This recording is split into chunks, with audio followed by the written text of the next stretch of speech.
At Kansas Insurance, we know one size doesn't fit all. In fact, our whole mindset is based on customized policies for you and your families. We're local, and we do what we do because we care about you. Think of us as brokers for your insurance needs. Working with Kansas Insurance gets you the award-winning service and attention to detail that only an independent agency can provide. All across Kansas, we're here to help you manage and plan for all types of risk. Contact a local agent today. Kansas Insurance. Local, independent, serving you.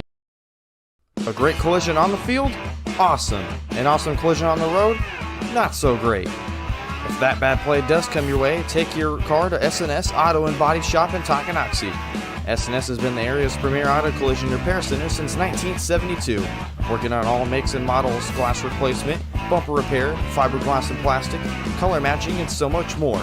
And they work with all insurance companies.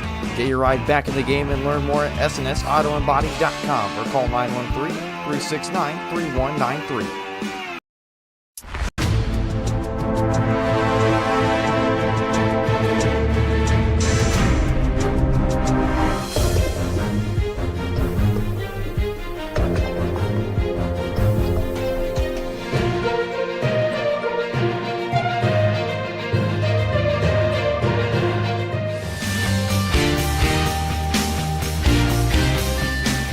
For a winning team, contact White Birch Properties, the real estate MVPs.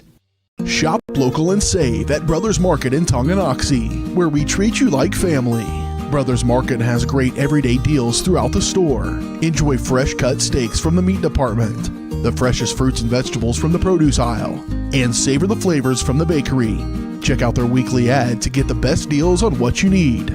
From apples to aspirin, Cool Whip to cool crisp lettuce. Brothers Market, open daily. Learn more at shopbrothersmarket.com. This is your home for the Chieftains. Tonganoxie Sports Live. Tonganoxie Sports Live is presented by Kansas Insurance, locally owned and operated. Kansas Insurance agents have years of industry experience. Learn more at kansasins.com.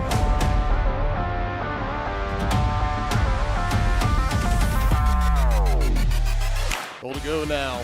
Again, left side. Chieftains have it working. Tanner Hand trying to stay on his feet. Back pedals in. Touchdown, Tonganoxie.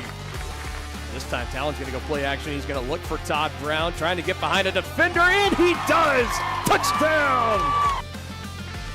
Let's see what they want to do. Maslak, design keeper. Maslak cuts it into the end zone. Wow. Get in there, freshman, on senior night. Trying to go direct snap to Sylvie. Looking to pass. Puts it in the end zone. Intercepted. Elijah Hotel seals it for the Chieftains. This is Chieftain Football on Tonganoxie Sports Live.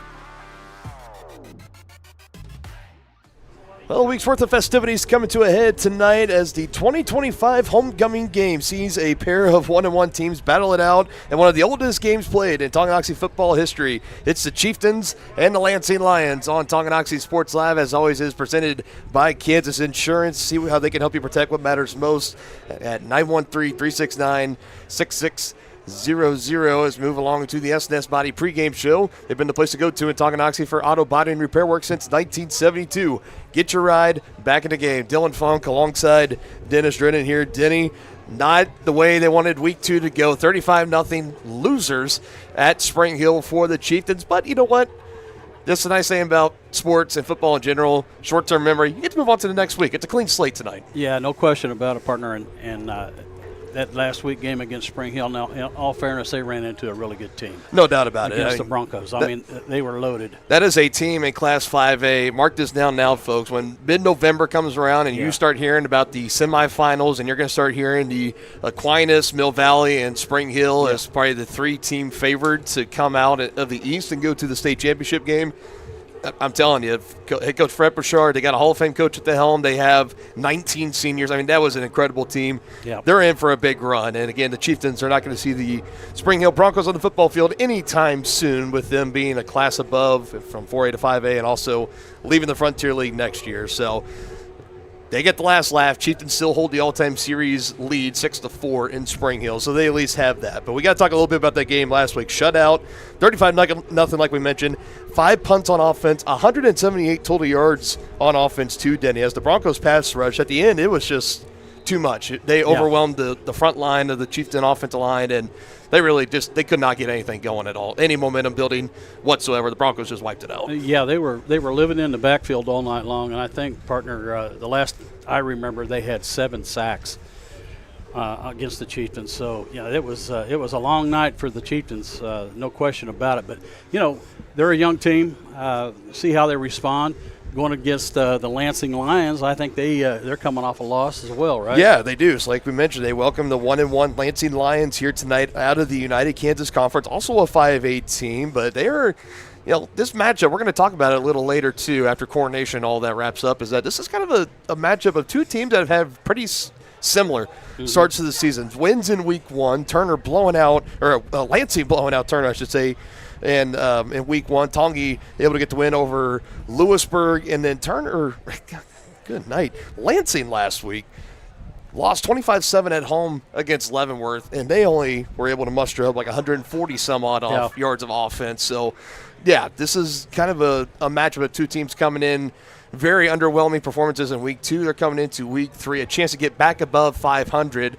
We know these two teams, they met 2 times last year, third game in the last calendar year. They're pretty well familiar with one another, despite both teams losing massive senior classes. This should be another good, tough contest here tonight. Very physical, too, I should think. Yeah, I believe one of those wins for the Chieftains was a 1-point win when Lansing fumbled on the 1-yard line. They did, yeah. 14-13, that was the final score. Who could forget the way that game ended, and some of the animosity there at the end, and then the playoff game was I feel like it was a less high-scoring game. 21-7 was the final score, but that was a game where the Chieftains, they were just able to capitalize on the big plays when they needed to, and that would eventually punch their ticket to their second straight sub-state championship game being played here at Beatty Field. But now the Chieftains, they will look for their third win, like I mentioned, in the last calendar year against these Lansing Lions. We'll break down the matchup and more coming up in the S&S Body pregame show.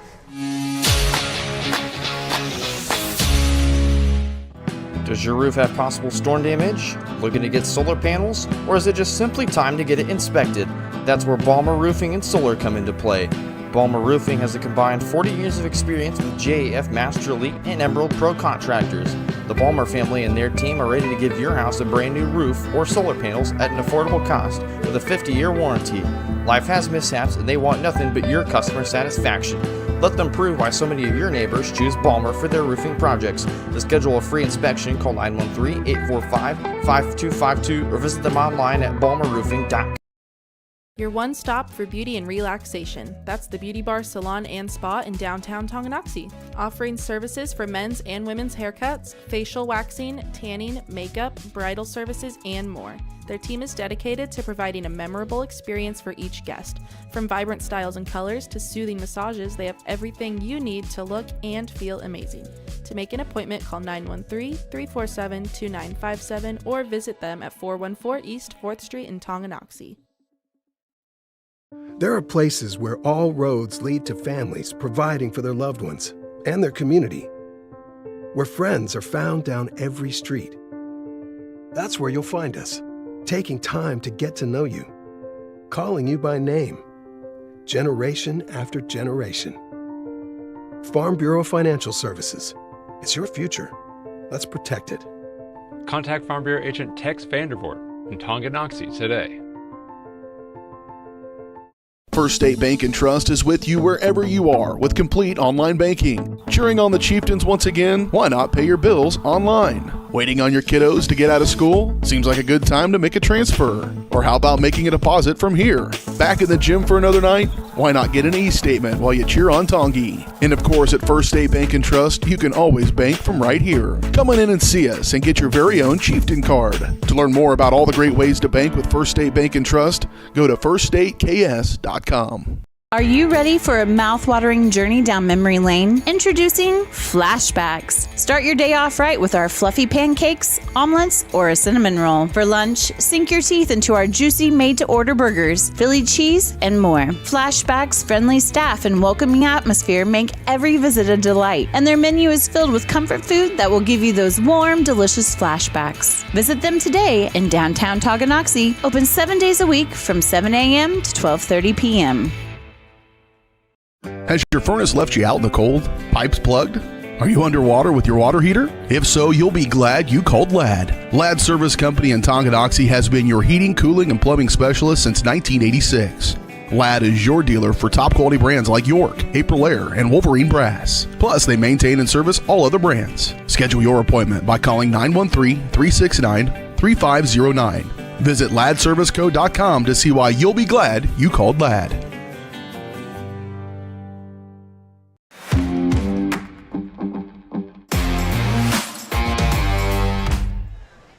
Back in the S&S Body pregame show. We're going to take a break coming up here at about 6:30, so 4 minutes from now. As you know, it is homecoming night, and coronation is going to be starting here in just a few moments. So while we have some time, we're going to keep it here, but we're going to take a look at our pregame area matchups brought to you tonight by Wizard of Paws, Tonganoxie's family-owned pet grooming salon with a combined 48 years of experience. Schedule your pet's appointment today at Wizard of Paws Tongi.com. Again, as they wrangle everybody up for the coronation, let's run through the matchups. They start at the top, the Atchison Phoenix, one of the top caliber teams in 4A. They're on the road taking on the Sumner Academy Sabres. Leavenworth Pioneers, a win last week against these Lansing Lions. They are at Turner taking on the Golden Bears. In the UKC still, DeSoto at Piper. Always a good matchup between those two. And Shawnee Heights on the road taking on the Basler Linwood Bobcats. Otherwhere in 4A, St. James Academy taking on the Blue Valley Northwest Huskies. A road matchup for the Thunder.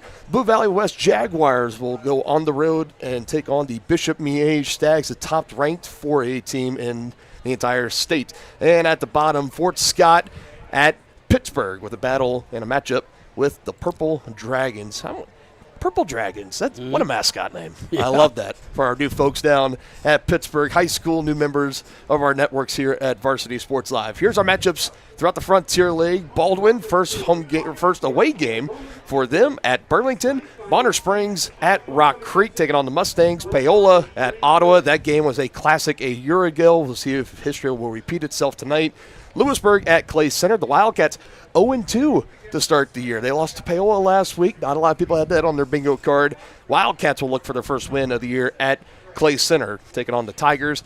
And the Spring Hill Broncos hosting the Eudora Cardinals. Spring Hill looking to move to an impressive 3-0 start and put pretty much a stranglehold on the top seed and potential league championship just 3 weeks into the season. We'll see what happens there. But those were your area matchups and league matchups presented by Wizard of Paws.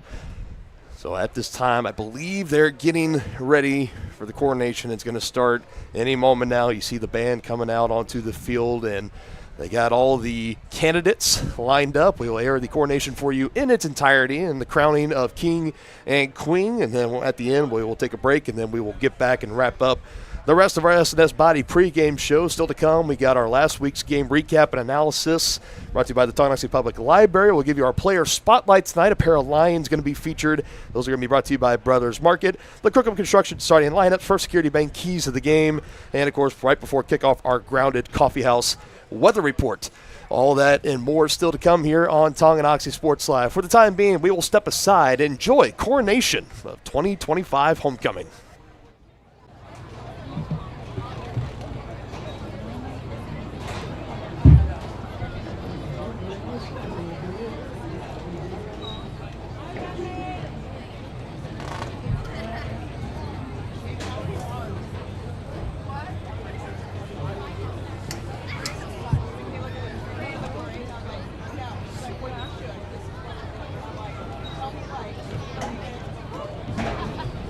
She asked me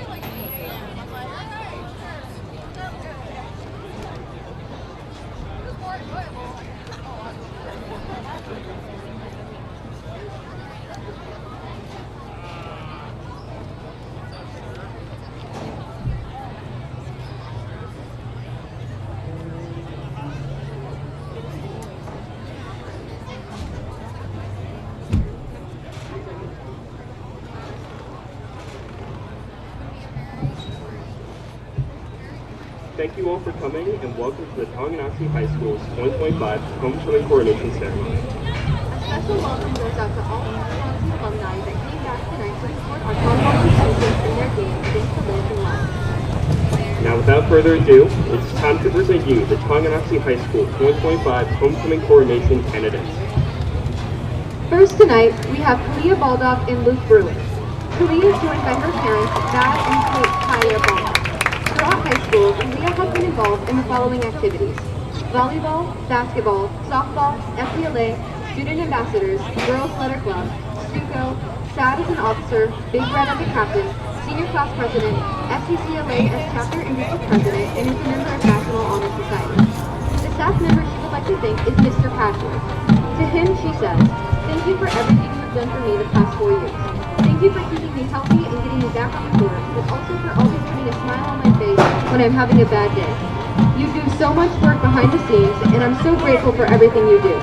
After graduating, Kalia plans to attend Auburn or Clemson University to major in business.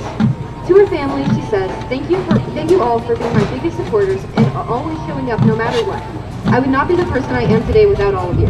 Mom and Dad, thank you for your endless love and encouragement, and for always being the people I can count on. You are truly the best parents in the whole entire world. Patty, Remy, and Kasia, even with you all in college, your continuous support, whether coming home or cheering me on from afar, always makes me feel like you are right by my side. I'm so lucky to have you as my built-in best friends. I love you all. Luke is joined by his parents, Mark and Jill Brewer, along with his sisters, Lauren and Lorena. Luke has been involved in the following activities: football for 3 years, basketball for 4 years, golf for 1 year, FBLA for 2 years, and FFA for 1 year. The teacher who would like to thank is Coach Bond. To him he says, "Your passionate attitude and hard-working mentality have helped me become who I am today. Thank you for always pushing me to be my best." After graduating, Luke plans to attend Kansas State University and major in accounting. To his family he says, "Thank you Mom and Dad for taking care of me and always believing in me. I'm so grateful that I can come with you with any questions in my life, and you will always willing to talk. I would also like to thank my sisters for being the 2 most supportive siblings I could ask for. Love you all." Next, we have Addison Blanca and Jacob Murray. Addison is joined by her parents, Scott and Jessica Blanca. Addison has been involved in the following activities: dance team manager for 4 years and participated in track and field. The teacher she would like to thank is Mr. Holloway. To him she says, "Thank you for being an amazing teacher and coach, for always being so positive and uplifting, and thank you for always helping me and pushing me to achieve my goals." After graduating, she plans to attend Fort Hays State University to eventually become a radiation therapist. To her parents, she says, "Thank you for being so supportive throughout my high school experience, for always being there for me and helping me through the tough but also amazing things. Thank you for being such a good role model for me and always turning me into the person I have become." Jacob is joined by his parents, Todd and Lori Moritz. Jacob is involved in baseball and football for 4 years and is a senior football captain. The staff member he would like to thank is Mr. James Bulger. To him he says, "Thank you for always giving me great advice and being able to guide me in the right direction for my future." After graduating, Jacob plans to get his associate's degree in business at a community or junior college. To his parents he says, "Thank you for always supporting me and pushing me to improve myself every day no matter what. I'm so grateful to have you guys by my side throughout my entire high school career, and as long as I continue to play sports and pursue my future careers." Next is Lila Carlton and Hunter Neihart. Lila is joined by her parents, Chad and Megan Carlton. Lila has been involved in the following activities: volleyball, basketball, softball, FBLA, HOSA, Girls Letter Club, student ambassadors, Big Red as a captain, Stuco, FCCLA as a chapter and district officer, senior class treasurer, and is a member of the National Honor Society. The staff member she would like to thank is our amazing FCCLA advisor, Mrs. DiMorando. To her she says, "Thank you for encouraging me to become more active in FCCLA and inspiring me to step into leadership roles. You've always believed in my leadership skills, even when I doubted myself. I'm so grateful for your support and the positive impact you have made on my life." After graduating, she plans to attend Pittsburgh State University to pursue a degree in nursing, and after receiving her bachelor's degree, work in the pediatric hospital. To her parents, she says, "Mom and Dad, thank you for always being there to support and encourage me. Your love and guidance have given me the strength to chase my goals and overcome any challenges I may face. I'm so grateful for everything you've done and the countless sacrifices you've made for me. I wouldn't be who I am today without you both and the endless love you've given me." Hunter is joined by his mother, Carrie Nilehart, and his stepdad, Chad Dennis. Hunter has been involved in football for 4 years and track for 4 years. The teacher he would like to thank is Miss Monroe. He said, "Thank you for always being kind, funny, and a teacher I can talk to. His future plans are undecided." To his parents, he says, "Thank you for always putting time, effort, money, and always offering to help me. I wouldn't be where I am today without you." Now we have Adeline Harder and Rich Ross. Adeline is joined by her parents, Brandon Harder and Megan Harder. Adeline has been involved in volleyball, track, FBLA, Chieftain Friends, the Girls Letter Club, and Big Red throughout high school. The staff member Adeline would like to thank is Mr. Delish. She says, "Even though you make me walk a mile to fill your coffee most mornings and clean the wrestling mat every other day, you still make most classes enjoyable." After graduating, Adeline plans to attend Kansas State University and major in nursing. To her parents, she says, "Thank you for being there for me all throughout high school. I wouldn't have been able to do it without you. Your support and constant belief in me made all the difference. Thank you guys for everything, and to my siblings, I adore all of you. And teachers, I love you, but could live without our daily fight." Rich is joined by his parents, Ray and Ginger. Rich has been involved in the following activities: FFA for 2 years and trap shooting for 4 years. The teacher who we'd like to thank is Mr. Mount. Thank you for always keeping our school on its top blowing. Anytime anyone needs any help or has a question, he is more than willing to help or teach. There's never a dull moment in your class, and we always have fun. Without you, we wouldn't have had trap shooting or the annual card show that made my high school experience more exciting and relatable. Thank you, Mr. Mount. After graduation, Rich plans to enter an apprenticeship program for lineman and later become a journeyman lineman. To his parents, he says, "Thank you for always having my back all throughout school. I'm glad you introduced me to different career paths and taught me that hard work pays off. I appreciate your honesty and having patience with me even when I do something the hard way. I know that I have a lot to look forward to in the future because of you. Thank you." Now we have Emma Lorthing and Merrick Savage. Emma is joined by her parents, Kevin and Leanna Lorthing. Emma has been involved in dance, track, treble choir, Big Red, student council, powerlifting, winning state in 2023, is the senior class secretary, and is a cheer captain and a cheer All-American. The staff member she would like to thank is Crystal Temple.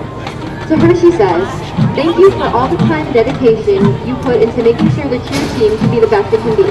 Thank you for stepping up into a big role with short notice and doing a great job. You are more than a coach, but rather someone I can go to for anything, and I appreciate and look up to you so much."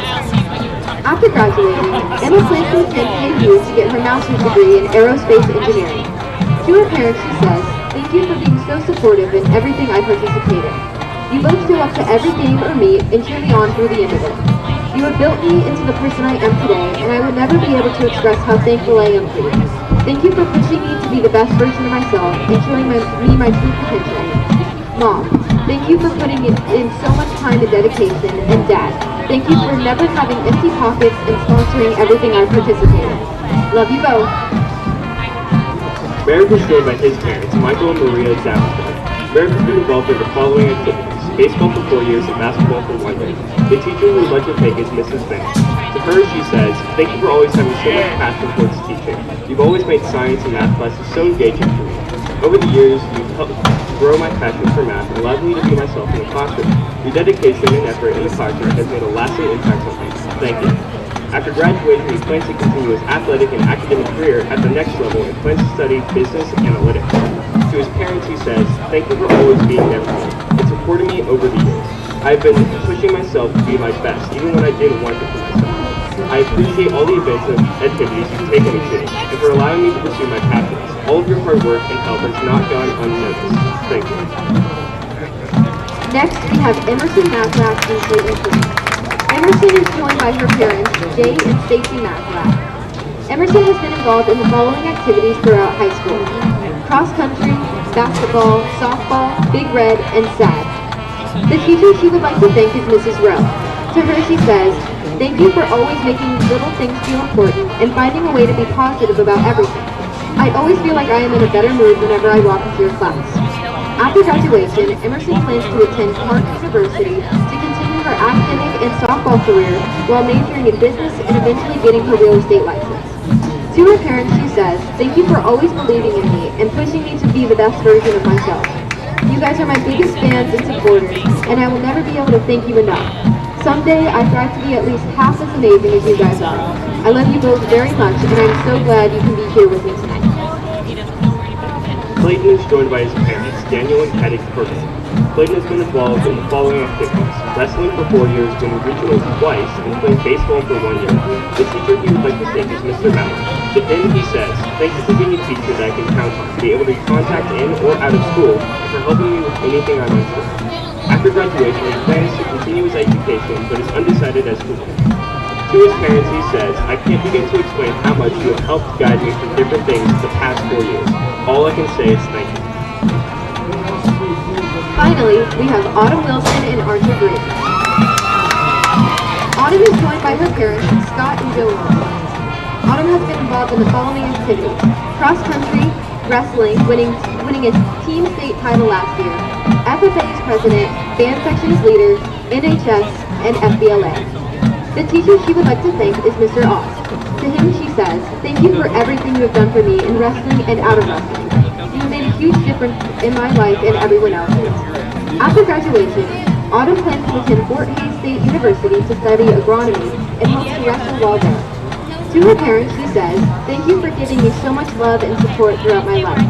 You both have encouraged me to be the best person I can and have given me the tools to thrive and succeed in my passion. I wouldn't be here without you. Love you." Archer is joined by his parents, Vince and Gina Burner. Archer has been involved in the following activities: FFA, soccer, powerlifting, track and field, band, choir, theater, speech, and tourism. The teacher we would like to thank is Miss Perkins Colleen. He says, "Whether you've been babysitting 3-year-old me after school all the way to helping me with algebra homework, I couldn't be more thankful for you being the guiding light that you are." After graduation, Archer plans to go to school for criminal justice and work as a federal agent or a commission for the Navy. Now it is time to announce your 2025 Homecoming King and Queen. First is your homecoming king. Congratulations, Archer Greer.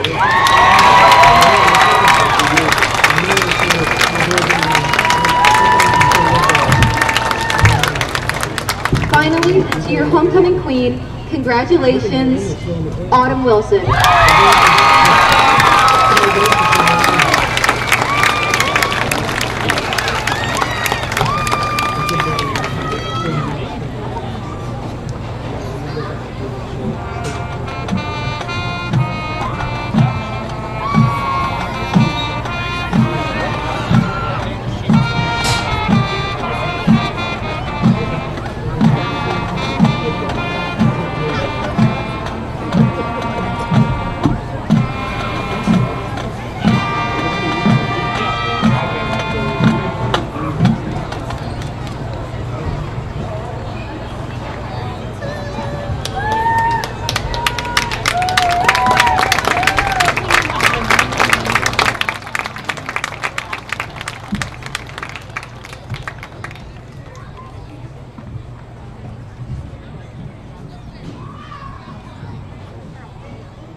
Always a great time. Every homecoming game, we get to cover the coronations and the ceremony, and your 2025 homecoming king and queen crowned right here on Tonganoxie Sports Live. Great crowd on hand here tonight. It's going to be an excellent football game. Kickoff will be in approximately 16 and a half minutes or so. Photo opportunities continue on the way. Denny, did you cast your ballot? I did. Let me unmute you there first. Oh. There you go. There you go. Yeah, I said I did. I voted for you and Brittany. Oh, that's a class of 2018. I'm pretty sure we were well off that ballot, but hey, A for effort at least there. Congratulations, 2025 homecoming king and queen. We'll step aside more of our pregame coverage in the SS Body pregame show when we return.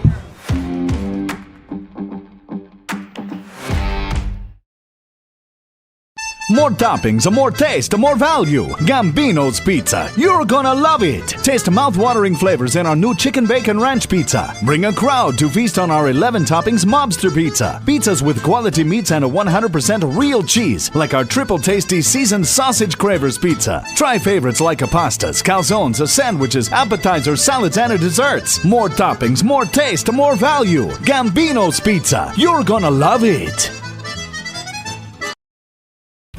For projects big or small, Southern Star asks you to always call 811 before you dig. It's free, easy, and keeps our community safe. After calling 811, a professional will use paint or flags to mark buried utility lines within a few days. And calling 811 is the law. Hitting underground lines can disrupt utility service and cause serious injury. Safety is in your hands. Every dig, every time. Hey, you ready to go to my mom's? Oh, I can't go today. I have to mow. It's probably going to take all day. Well, that's too bad. Don't work too hard.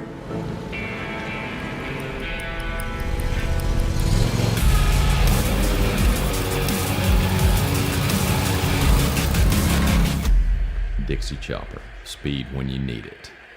See the full lineup at hersinc.net. Call 913-247-3530 or just stop on by. At Fort Scott Community College, we understand that a scary part of figuring out your future isn't only answering the question, what should I do, but where do I belong? Maybe you belong here, studying animal science or learning about farm and ranch management. Maybe you belong here as part of Helms Hoops on the hardwood. I don't know where you've been or where you're headed, but I know we're saving a spot for you because you belong at Fort Scott Community College. The same look and location of a classic drugstore with the services and supplies of a modern pharmacy. That's what you'll find at the Downtown Drug Store in Tonganoxie. Of course, Downtown Drug is the local choice for your prescriptions and health needs, but did you know they have the best selection of Tonganoxie Pride and Chieftain Game Day gear in town? And a whole lot more. Cards, gifts, home decor, and even the best way to satisfy that sweet tooth. The Downtown Drug Store. Call 913-369-3800 or visit them online at thedowntowndrugstore.com.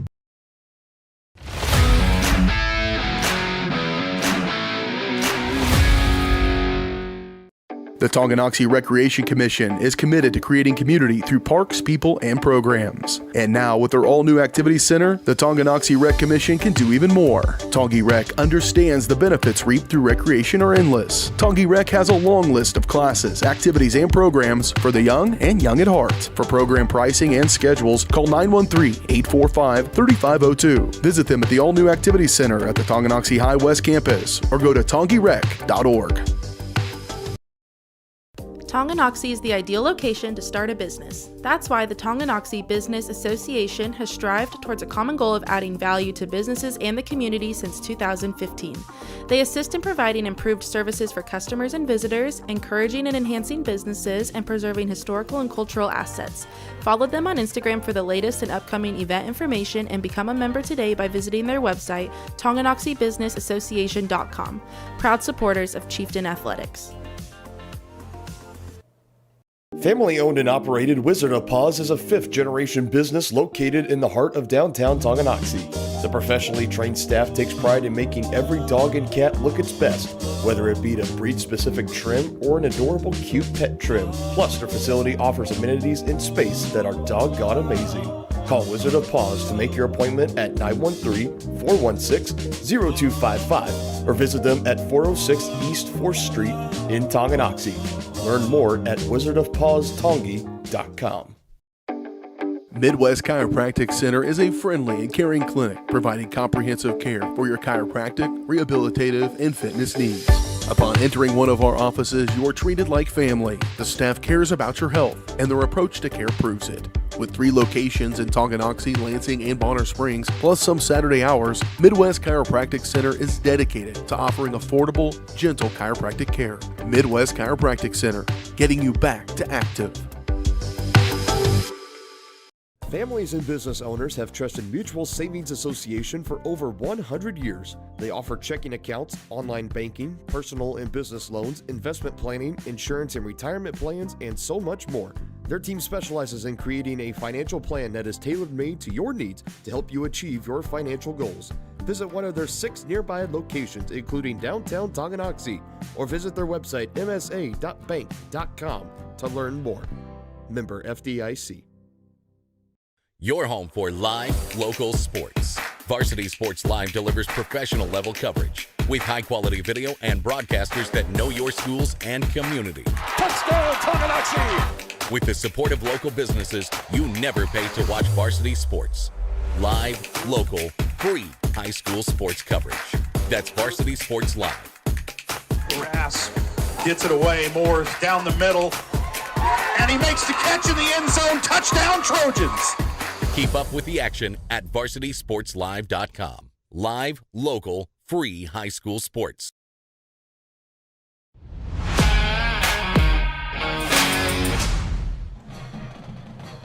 Back here, S&S Body pregame show. Our coverage rolling along here. Under 10 to go until opening kick in this one. It's now time to take a look back at last week's game recap and analysis, brought to you by the Tonganoxie Public Library. Why pay for downloadable audiobooks when you can stream them for free with a Tonganoxie library card? Download the Libby app or visit the library's website to learn more. Spring Hill right out of the gate. Second play from scrimmage. Mason Dotson. Didn't you and I heard about middle school tape about this guy, the highlights he was making there. They're very excited to have him up here at the varsity scene. Big gain there.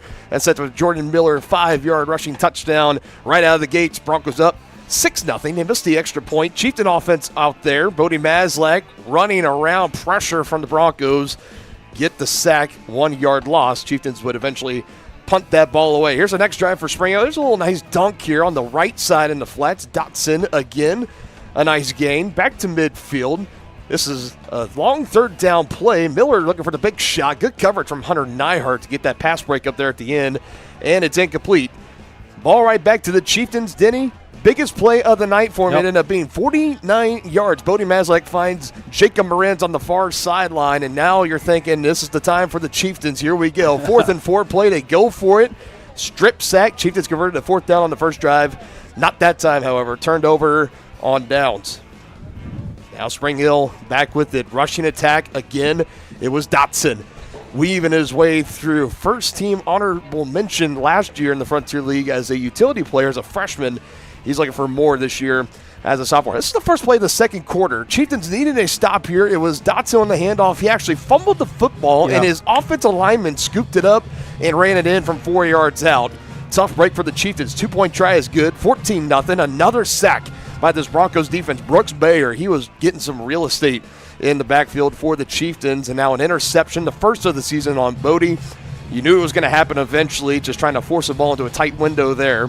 It's still 14-0 here, 7 to go, second quarter. How about that? Corbin Truitt says, let me pick up my first sack of the year. Defense for Tongi showing some pushback there. And nothing happening here. We're about 2.5 till halftime. End around on the other side. Big play. First down and more for the Broncos. That sets them up, goal to go, and they just set it up. Jordan Miller, his second rushing touchdown. He would have 3 total on the night. 21-0 now, and right out of the gates in the third, this is Miller again being pulled by his offensive lineman. How about that, big fella? Show off a little dance, why not? Broncos full throttle in this game now, 27-0. And on the ground here, Hank Kachaver. He said, Dotson this, Dotson that. Look what I can do. Hank Kachaver, a force to run with the football as well, stampeding his way down the field. Miller would roll out, plenty of green grass, has to the 10 to throw, and he does. A 10-yard touchdown bullet to his man in the end zone, and that would wrap up a 35-0 stomping in week 2. And like we mentioned, Denny, as we are just now waiting the arrival of the Chieftains out onto the field here, still here in the S&S Body pregame show.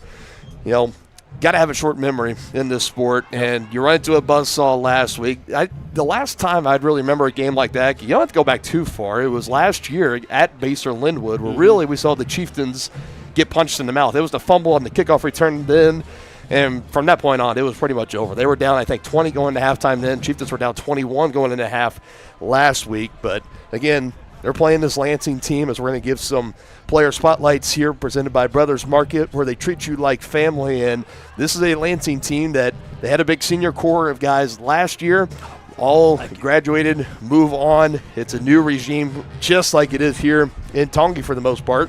And it starts at the quarterback position. It was Reed Oakley last year. Now it is the junior quarterback, Caden Garcia. 222 yards of the air, 2 touchdowns, 1 interception through 2 weeks so far this year. And, of course, you can't talk about the Lansing Lions without mentioning their star running back. Number 1, Jackson Pollard. Last year as a sophomore, over 1,100 total yards of offense, 13 touchdowns. He averaged 7.1 yards per carry and 7 touchdowns so far this year. So even though it was a little bit of a slump last week, it was week 1, that blowout win against Turner, where he got a lot of his big numbers. Jackson Pollard he's a weapon no matter what. When you look at just as far as two-way threats in the class of 2027, you'll see him on defense too, and he can play well on defense.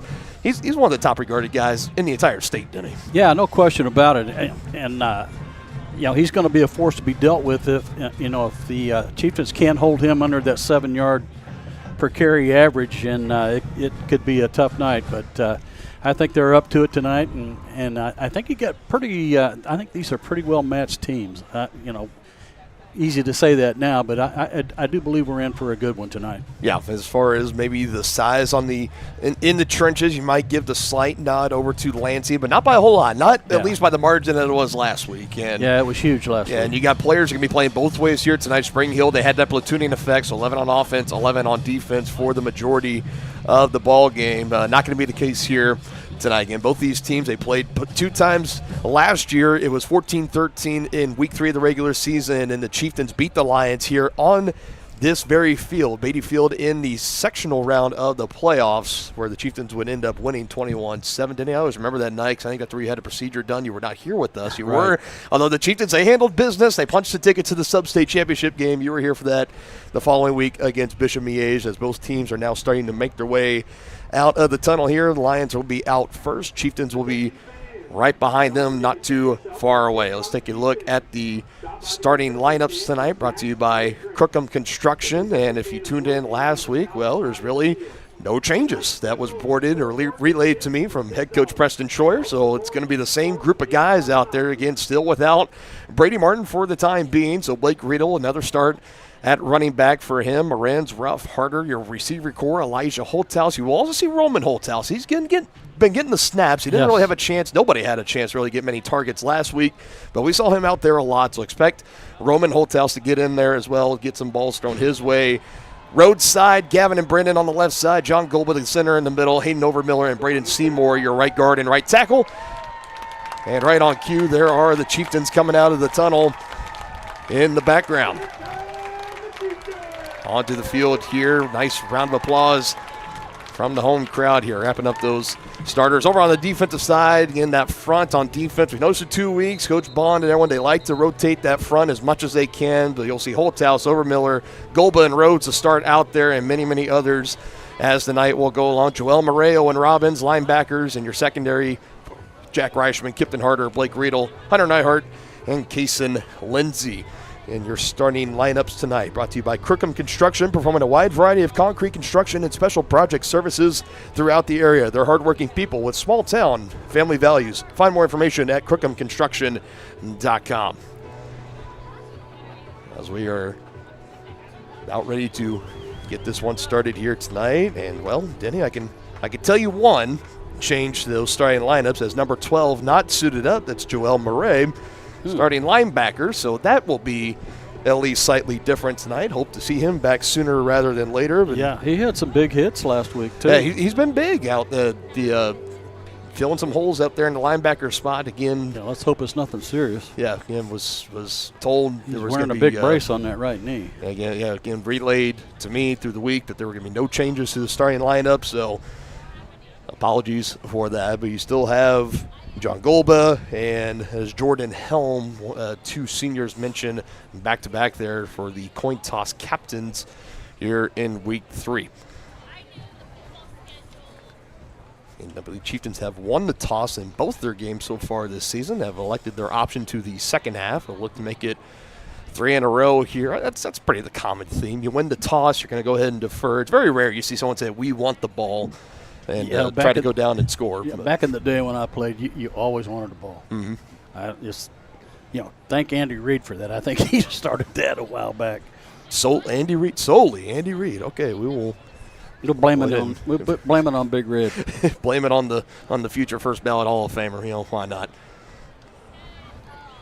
So it looks like the win will go to Lansing, and Lansing is going to defer. So we will see the Chieftain offense against the Lions defense out first to get this one started. Here it's, again, a special homecoming edition of Tonganoxie Sports Live, getting ready to get started here in just a few moments. And some keys to the game tonight brought to you by First Security Bank, your new locally owned and operated Community Bank in Tonganoxie. Proud supporters of Chieftain Athletics. Denny, 1-1. Both teams coming in. A big win to get back above 500 at 2-1. Looking to bounce back on that 35-0 shutout last week. What does a Chieftain win look like tonight? Well, I think they've got to do a better job in the trenches. No question about that.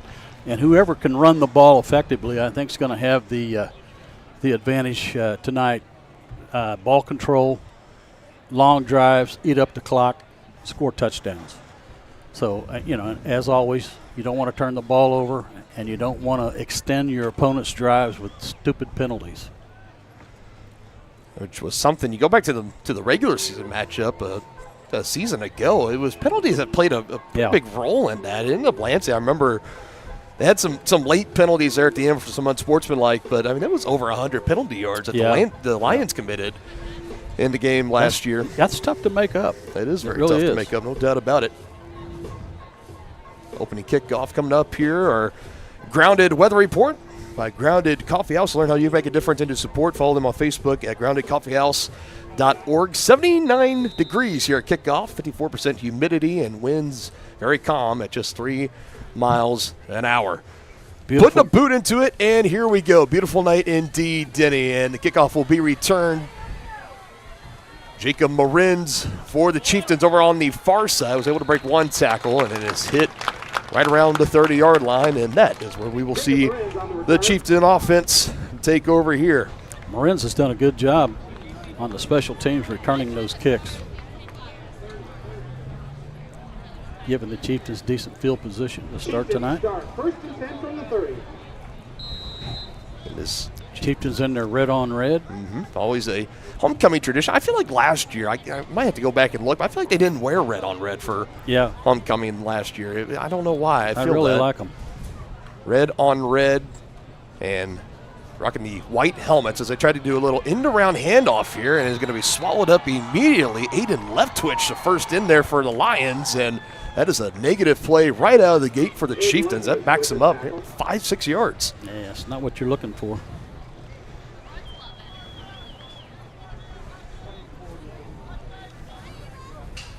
Not what you want to see right out of the gate. And last week, out of 51 total offensive snaps, the Chieftains had only 15 plays where they saw net 5 or more yards, 16 plays, Denny, where they went 0 or negative yardage. That's awesome. On a play. I'm telling you, you got to do better than that.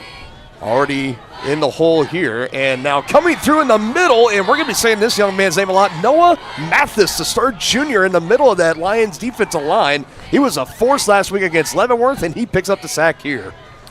Chieftains going the wrong direction.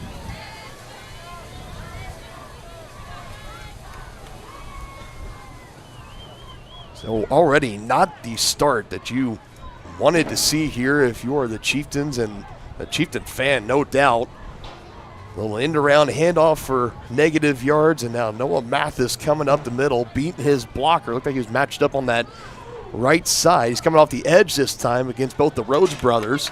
They keep him in check as Mazak will roll out, throws down the field, wants a big hitter, and he's not going to get it. Incomplete, overthrowing his man Landon Ruff as he was running down, and that is a rough start to the ball game for the Chieftains. 3 and out as they will punt the ball away. Yeah, and the Chieftains are going to have to do a better job punting the ball because they really struggled against Spring Hill last week.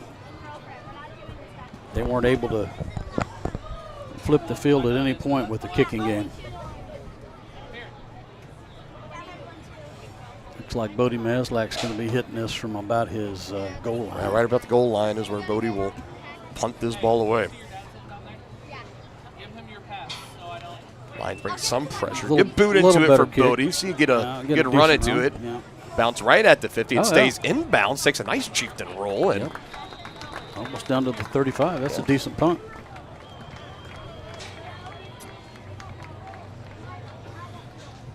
Well, let's see about this Chieftains defense. The offense didn't look very good in their first drive. Hopefully the defense can get the ball back for them. Yeah, let's see what they can do here.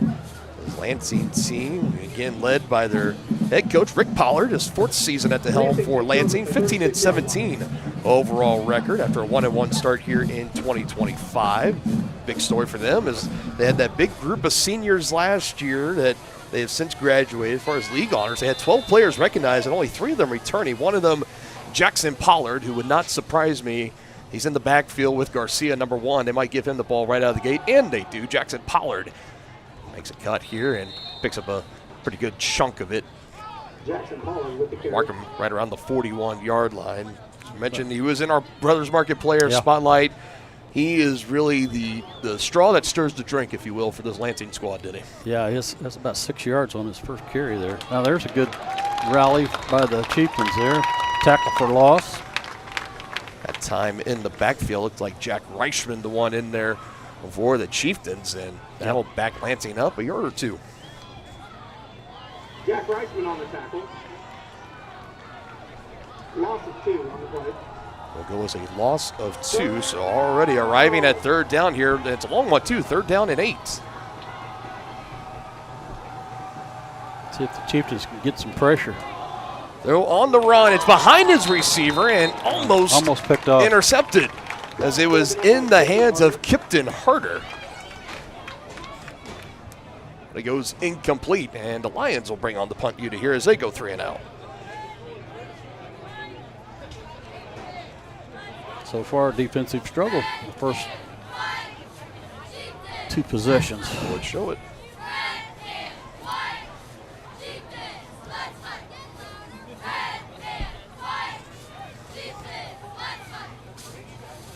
Kennedy back to punt.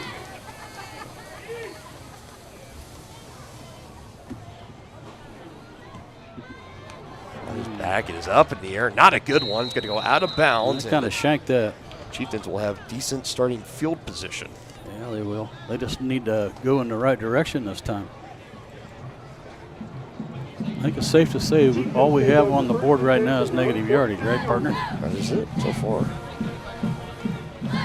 Apologies about that clock camera delay, folks. Here we go. 9 minutes, 12 seconds. Still to go here in this opening quarter. 1st and 10. Fresh set of downs for the Chieftains. Both teams going 3 and out. And at least for Lansing, the thing that you could say is that they at least gained 2 yards on their 3 and out. The Chieftains went back minus 14 yards. Ended up being total loss. So they got to have a couple first downs to get back to even. Looking to do it here. Marin sitting, motion, handoff up the middle. Here's Blake Riddle, bounces it out, has space on the right side, and a Lion gets a handful of cloth and will drag him down. Had his eyes set on 10, but he'll be stopped short of that just for a gain of 9. He's close to the line to gain, but I think he's just short. Saying that just for a gain of 9 like it's a bad thing, but at least a better start early out of the gate in this drive for the Chieftains, 2nd and 1. Chieftains open up a running lane that time. Gave Riedel plenty of space. 2-by-1 set, 2 receivers near side. Riedel still in the backfield. Bodie wants to pass, has a pocket, throws. Got a man. Looking for Marins, just can't quite run underneath it. Incomplete. Like taking the shot there on 2nd and short, though, because now you got 3rd and 1. You can hand it off to Riedel again just to get that 1 yard. Bodie and Marins have been on the same page here. Just a little bit long. Coach Troyer not too happy with either the run pattern or the way that play developed. He was barking out onto the field. Couldn't tell if it was either at Marin's or if it was at Kipton Harder, but one way or the other, Chieftains just miss. Here's a 3rd down and 1. Can get their first 3rd down conversion, and they will. Blake Riedel will take it up the gut. Chieftain line caving in just enough. Yeah, picked up about 5 there. Blake Riedel with a gain of 4 yards. 4.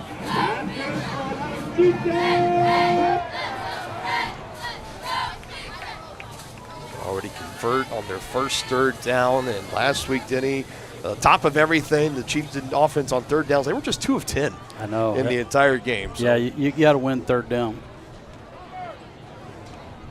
1 for 2 here to start. Now there's another play at the line of scrimmage. It's going to go backwards, lose a yard. Yeah, it's a broken play.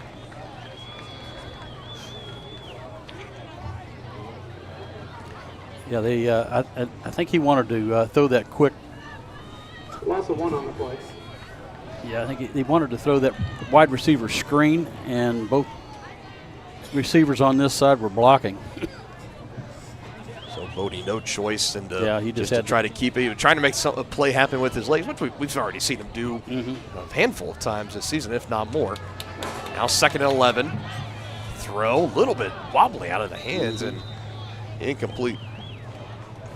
The grip on that football came loose there at the end, or did it look like someone got a hand on it? Well, he had players all around his feet. I don't think he could step into it. I think he kind of threw that off his back foot. Big 3rd down here, but I would think it's probably going to be 4-down territory for the Chieftains. We'll see. If you don't get a yard right now, you're at the Lansing 41-yard line. Yeah, I mean, you could flip the field, but we'll see what happens. They go in motion, the option play. Bodie window was open and closed very, very quickly. Yeah, he's still going to have 5 or 6 to gain. The Lion in there was 32, Jamison Barnes. Flag on the play. Flag on the play. So, yeah, let's see what this is all about. For the time being, it's Chieftains not converting. They're looking over to that Lansing sideline, so the indication would be is that this is going against the Chieftains. Nobody's moving for Tonga yet. Now they're starting to move backwards. I'll be interested to see if, like you had mentioned, Denny, if this will open the door formation, for maybe 4th down territory or not. Yeah, they're talking to Lansing whether they want the penalty or not.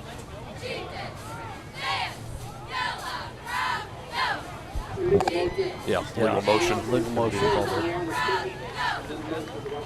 Definitely more often, I'd say at least half the penalties called on the Chieftains this year. I think they've been those illegal shifts, illegal motions, which can happen when you got guys that are around there and they're moving a lot, pre-snap, a little bit of window dressing. They get called for it there, so that backs them up. And Bodie also is the punter of this team. Yeah. So let's see if they actually are going to go for it or not. That just moves them back now to the Lansing 46. Bodie will take the snap at midfield. Stops, rolls out to his left, has green grass, throws. Marins is there. And it looks like he got the 1st down yardage and then some. Nicely done by Bodie and the receiver there, Nick Marins. I was kind of surprised that Lansing accepted that penalty. It was only a 5-yard penalty. Maybe, and yeah, that would have made it 4th down. That can be something that you might kind of raise your eyebrow up a little bit and say, huh? But it works out. 15-yard completion to Jacob Marins, who's already into this game, over 200 yards, 202 to be exact on the season. 10 receptions. He's Bodie's favorite target out there, and he hits him again here for a big 1st down conversion. Now Bodie able to slip through, not brought down right away. He is able to work himself up to the 25. Chieftains knocking on the door of the red zone. Yeah, nifty little gain there by Bodie on that option play. He chose to keep it. 7th play of the 2nd drive of the game for Tongi coming up here. Medium yardage now, 2nd and 5. They haven't updated the down and distance just quite yet. This is pretty good, about 2nd and 5. They will go on the ground. Paxton Summers trying to pick it up, and I think he might have just gotten to the line of scrimmage, maybe fell forward for 1 yard, but that's it. Maybe a yard. Paxton Summers, another name that we've been seeing more and more integrated into this offense, especially in that backfield when Blake Riedel needs to spell a break. It's his 9th carry of the season. He's just now at 30 yards. Here we go, 3rd down and 4. Chieftains have converted back-to-back 3rd downs. Looking to do it again here.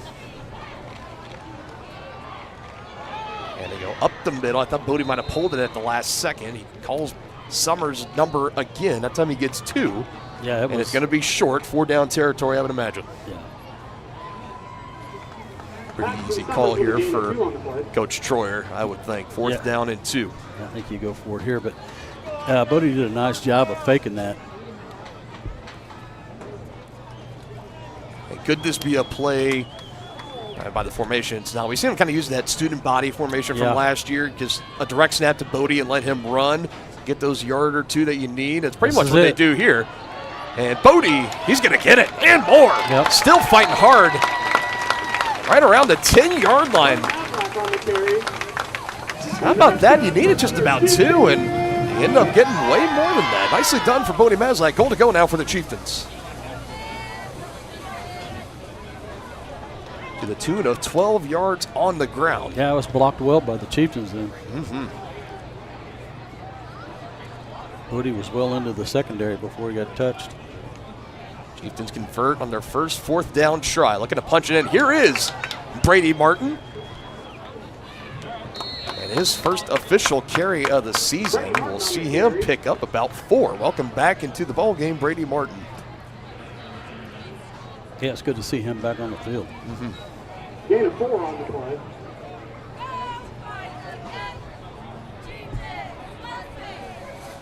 Tenth play of the drive coming up here as we're about to approach 4 minutes to go in the first quarter. Yeah, as we talked about, partner, this is the recipe for success for the Chieftains.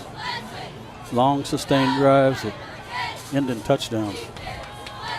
And on the ground, Bodie lowers the shoulder. Touchdown, Tonganoxie from 6 yards out.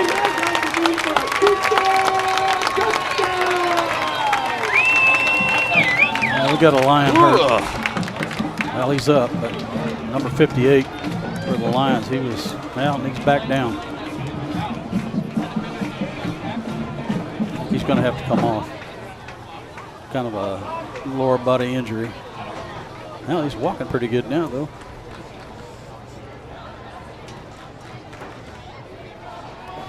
And put that in the book for what, so far, I would argue the best drive of 2025 for the Tonganoxie Chieftains.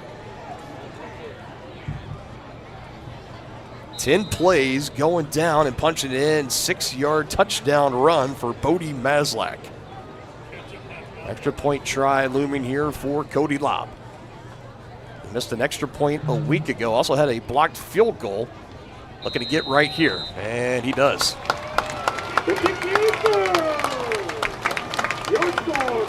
So after a start to the game was everything negative, essentially. Yes. Losing 14 yards in total. They get it back, 10 plays. They march down the field, and Bodie Maslak takes it in. 6-yard rushing touchdown. And the Chieftains with the lead here early, 7-0, back in 30 seconds after this quick break on Tonganoxie Sports Live. The same look and location of a classic drugstore with the services and supplies of a modern pharmacy. That's what you'll find at the Downtown Drug Store in Tonganoxie. Of course, Downtown Drug is the local choice for your prescriptions and health needs, but did you know they have the best selection of Tonganoxie Pride and Chieftain Game Day gear in town? And a whole lot more. Cards, gifts, home decor, and even the best way to satisfy that sweet tooth. The Downtown Drug Store. Call 913-369-3800 or visit them online at thedowntowndrugstore.com. And for Bodie, rushing touchdown number 3 on the year. He hasn't had a passing touchdown yet, but he's been able to rack up the rushing touchdowns. That gives the Chieftains early lead here on homecoming night, 7-0. Yeah, and like we were talking about off air, partner, is that second drive for the Chieftains, it looked like a wholly different team. They were very efficient. Looked like a team that had just kind of finally shaken off the cobwebs of last week and said, all right, we're putting that behind us, and a much better look. Lions went 3 and out on their first drive. They're going to receive the kickoff here and going backwards, but able to turn the corner, pick up some of those yardage that he lost. Caden Saunders on return for the Lions, the sophomore, number 7. Yeah, he made a couple of Chieftains miss, but there's some laundry on the field. More often than not on these kickoff returns or any plays like that, more often than not going to be against the receiving team, but we will wait and see. And indications from the officials look like that this is going to be going against the Lions, so would be their first penalty of the game. That official making the announcement. Holding. That's a 10-yard penalty.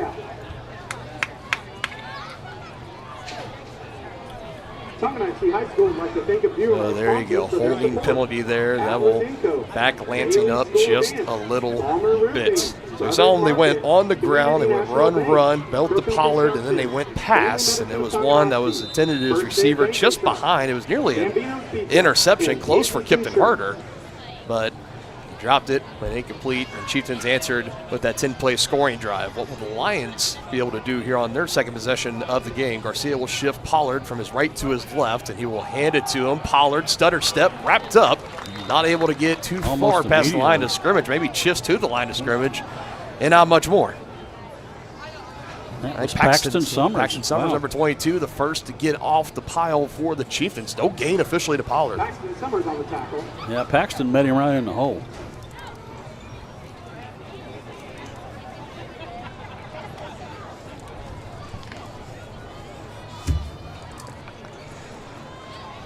No gain on the play. 2nd and 10.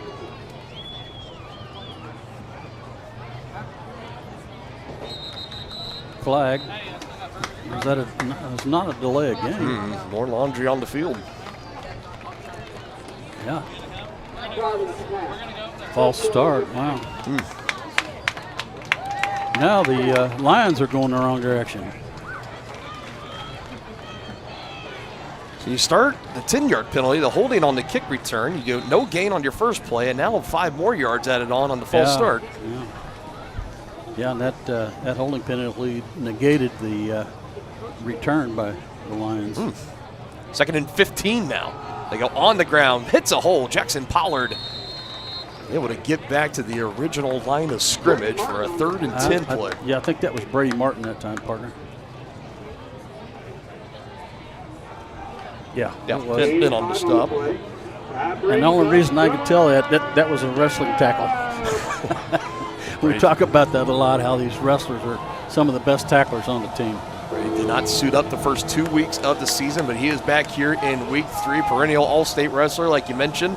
Makes a big hit there. Now 3rd and 10, designed bootleg to the left and throwing it out. Garcia wants his man down the field, and it goes incomplete. 3 red jerseys to 1 white jersey. Not the ratio you're looking for if you're Owen Kennedy down the field. And right now it looks like back-to-back 3 and outs for the Lions. Yeah, and Kennedy turned into a defensive back there. He's swatting it away from the defense.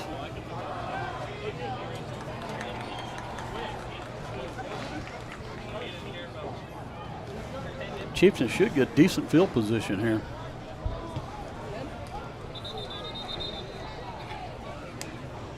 We'll see just how good they can get into this one. We saw Bodie punt one from pretty much a shadow of his own end zone and was able to get a roll of it and pin Lansing close to their own about 35-yard line. That had a great punt. Here are the Lions. You will take another one of those right here if you can. I believe Keeson Lindsay, the man back to return for the Chieftains, as they're awaiting this snap, and I believe we do have you got to call timeout on the field? Yeah. Lansing called timeout. I'm not sure why. I mean, special teams issue, I guess. Lansing will go ahead and take the timeout there. Stops the clock as we will now peel over. Let's take a look, Denny. I love this segment. It debuted a year ago with this matchup on the road at Lansing. Kansas City, Kansas. History 101. Brought to you by KCK Community College. Whether you want to take classes in high school or after graduation, KCC is in your backyard. Check out how college can help you today at kckcc.edu.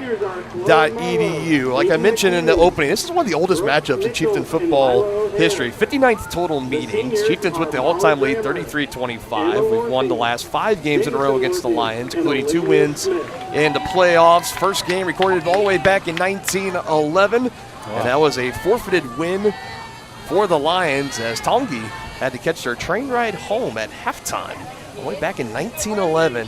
Surrendering a game due to, if we don't catch this train ride home, we're walking. That's it. So how about that? Again, all facts provided by Kansas high school football history, one of my favorite websites. I encourage everyone to go and check it out as the punt is away, end over end, called for a fair catch, goes down to bring it in, and that was actually Brady Martin back there. So the Lions officially go 3 and out on their first 2 drives of the ball game. That was a low line drive. That was actually returnable, but he had to go to a knee to catch it. Yeah, so they're at the very end, started to go down to a knee, and by then, really not much you can do about it.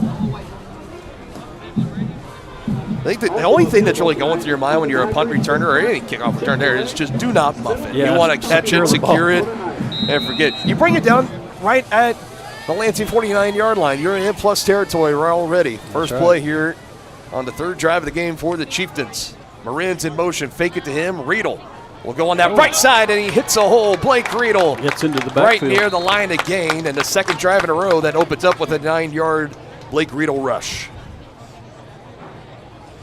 Blake Riedel with a gain of 9 on the play. Brings up second and short. Let's see if the Chieftains on second and short will try and go for the end zone here.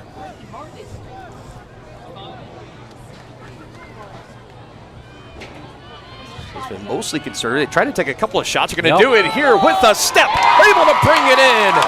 Inside the 10-yard line, he finds Kipton Harbor. Called that one, partner.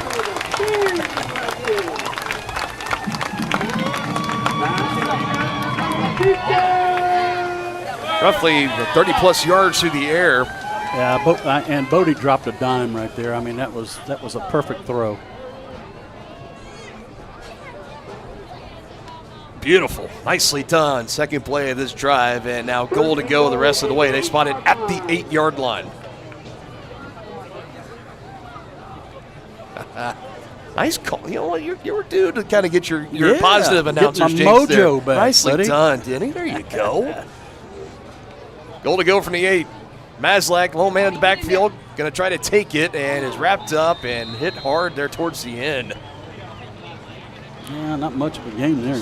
We are closing in on the final moments in this first quarter, having Leon, number 58, to put the final wraps on that play. Tongi, probably one more play here. If they don't punch it in, they might just bring it out to the other end of the field and try to punch it in to start in the second quarter. We'll wait and see as Bodie just able to pick up 2 yards on that rush. Zion quarterback Keat.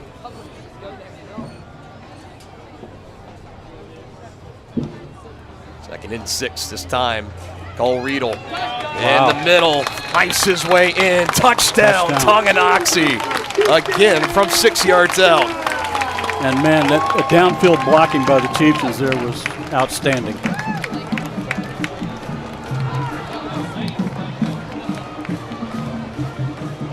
And Elijah Holthouse was the one that threw that block that got him in the end zone. Yeah, you ask any of those backs, they're going to tell you, I love scoring these touchdowns and everything, but it's not made possible unless I got my big fellows up front. In that case, the tight end, able to throw you a nice block. Elijah Holthouse able to do that. Now we got a penalty flag down here.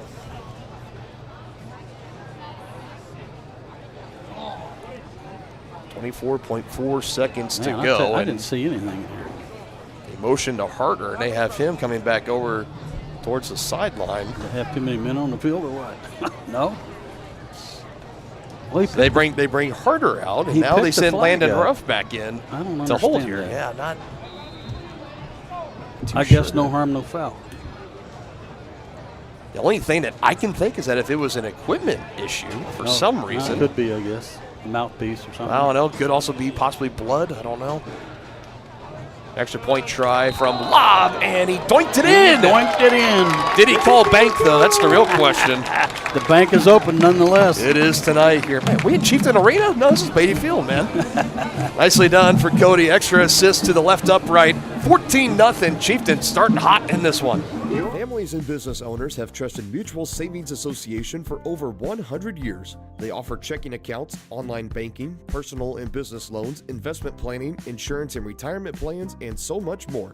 Their team specializes in creating a financial plan that is tailor-made to your needs to help you achieve your financial goals.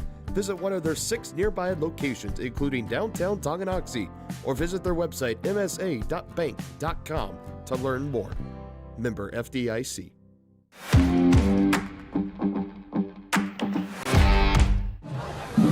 Chieftains punching in, second score of the ball game. 4 plays, all that was needed. Another 6-yard rushing touchdown. The first was for Bodie Maslak, the second going to Blake Riedel. And final seconds here, 24.5 to go in the opening quarter. And already an offense in Tongi Denny shut out last week, and you put up 14 in the first quarter. Not too bad. Not too shabby. I would say that's the way to bounce back. I would say so as well.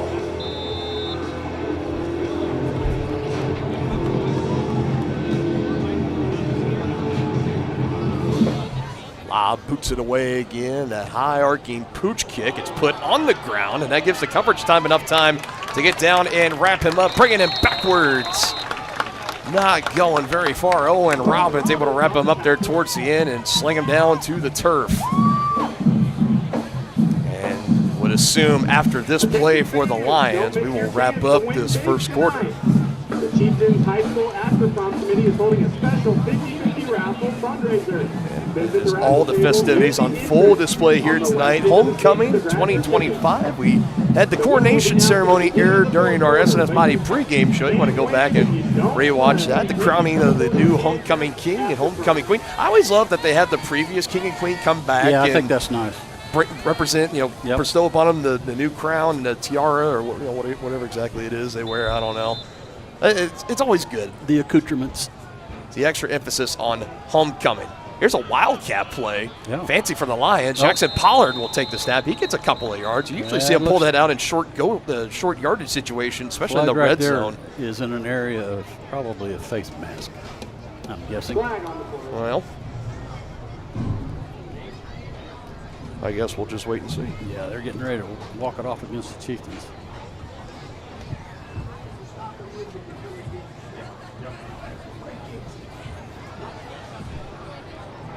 Yeah, so they're moving forward. Face mask. Denny 2, Dylan nothing tonight. There you go. I see you. All right. Got a keen eye out there on the field. I love it, Denny. Costly 15-yard penalty for the Chieftains there. Lions do not have to run another play if they don't want to. But I think they're probably going to. Yep. They will. Right as time expires, Pollard trying to stretch that right side, had a block, and now Robbins will come in and wrap him up. I think Baron Dorn was in there to help blow that play up as well.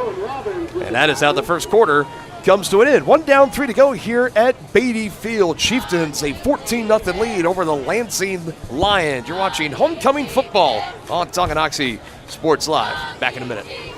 Hi, do you offer insurance bundling? Enter authentication code to start transaction. Where would I get the code? Please enter code. Okay. Sometimes humans are just more helpful. Wrong. Let's talk about bundling and see if there are other ways for you to save with a super check. That sounds great. Here, take a look. Farm Bureau Financial Services. It's your future. Let's protect it. Contact Farm Bureau agent Tex Vandervoort in Tonganoxie today.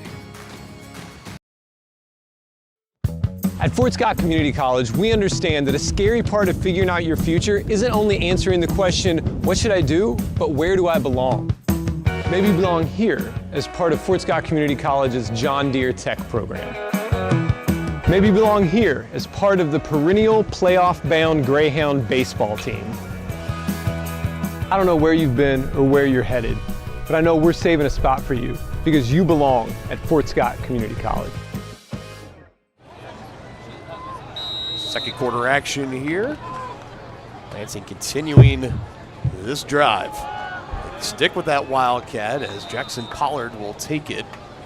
Another handful or so yards here. So they started the first 2 drives, back-to-back 3-and-outs. They had quarterback Caden Garcia out there. Now things like going their way. Already down 2 scores. They're saying, well, you know what? Let's just have our best player on the entire team. Just take the snap and let's see what kind of plays he can make.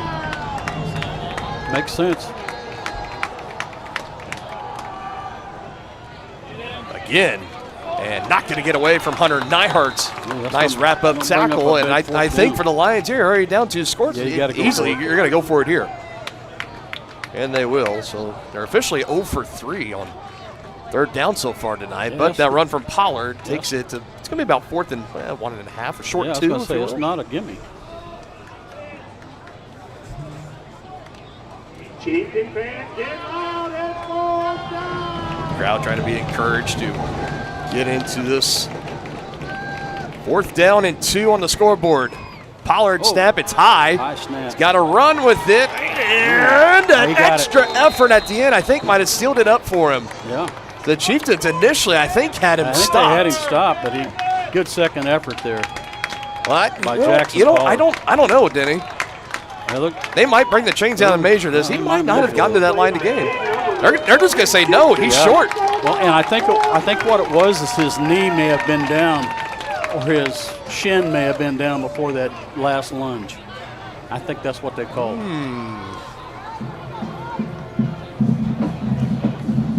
punt, and now turnover on downs. 3 drives into the ball game for Lansing. Not what they had in mind. No.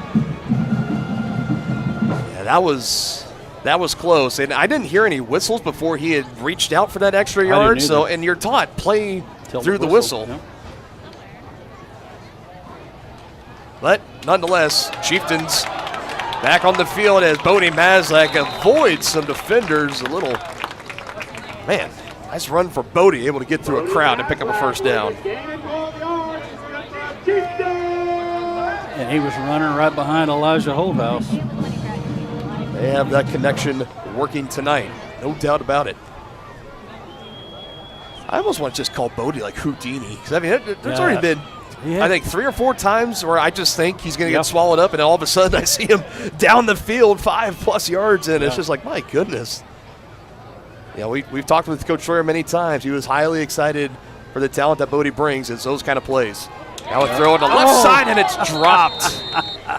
And he knows it, Kipton Herder. That was perfectly thrown. Hit him right in the numbers.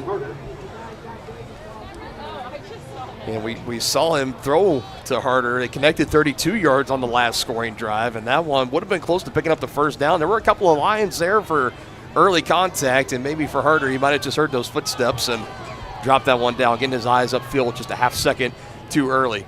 Late shuffling around here on the defensive front for Lansing. Marin's in motion right to left, fake it to him. Riedel on the right side, and he is slowed down. Pollard and others in on the stop for the Lions. And the Chieftains will be facing a 3rd and long here. No gain on the play.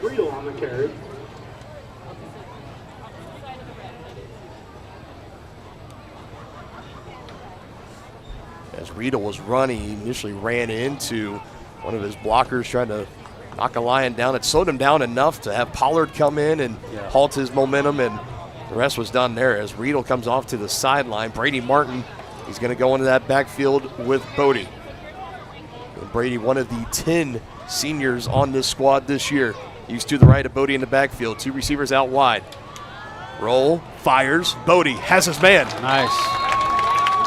Landon Ruff able to bring that one in that time. And now the Chieftains are marching again. And another dart by Bodie Maslak.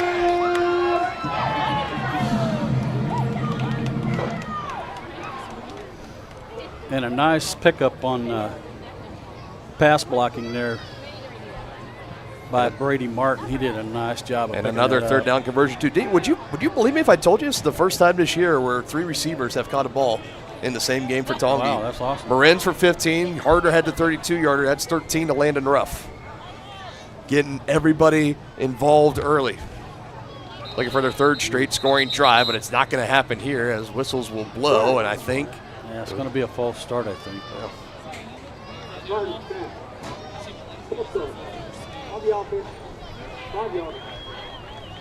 Coach Schroyer furious about that, telling his sophomore signal caller, you got to keep an eye on the play clock there. It was down to 3 seconds was when it was stopped at when I was able to look up over at it. But the false start, I didn't quite hear if they gave a number on that false start or not, but that'll back the Chieftains up 5 yards.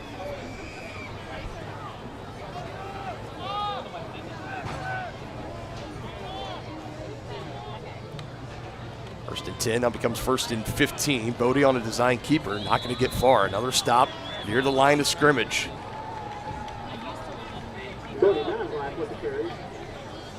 Multiple Lions again in on the stop. Yeah, looked like no gain. Play 6 of the drive coming up here. Mentioned Roman Holthouse. He's into the game near side of the field at the bottom of your screen.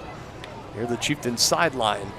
Bodie looking his way. He's going to try to fire it, and it's a little short, offline and incomplete. Owen Kennedy, the defensive back for the Lions, slipped, and if he would have stayed on his 2 feet, he might have had a chance at a diving interception. Yeah, they weren't on the same page there. That was not a good pass or a good route, or both.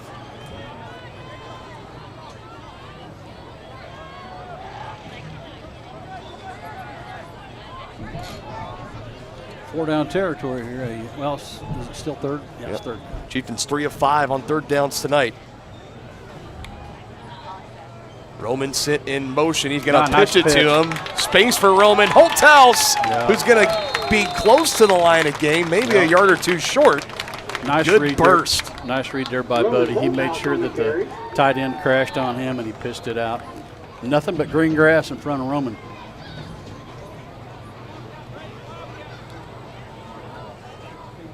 He didn't quite get it. I think he got about 13 of the 15 that was needed. Yeah, As Riedel will be subbed out. Brady Martin back in. Chieftains, no hesitation. 3 of 6 on third down after that last failed conversion. They're going to go for it on fourth here. 1 for 1 so far. Definitely a pass formation. Saiki, Bodie trying to get it himself. Mathis able to reach to him, and I'm not sure he got it. That extra shove at the end, and I think he's going to be short.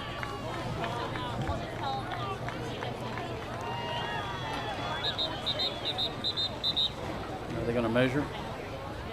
Oh, he got a player down. I think they're just going to say down, but a Chieftain is injured as athletic trainer Mark Padfield will start to make his way out onto the field.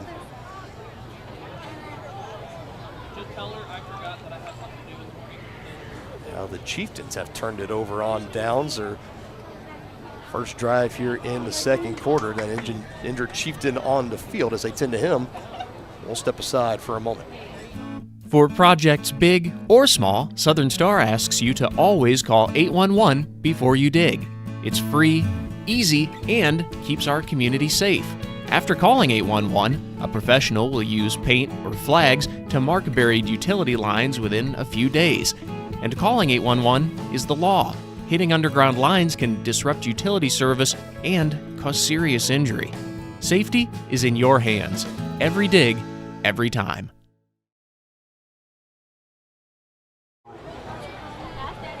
So kind of a good news, bad news kind of thing here. The good news is that he's up and walking off on his own power. Little limp to it, but that was Bodie Maslak that was down an extended period for the Chieftains. He still has his helmet on. I think everything's going to be okay, but he is off the field right now. As Garcia back into the game for the Lions. Lowers the shoulder, able to knock a Chieftain over on that far sideline.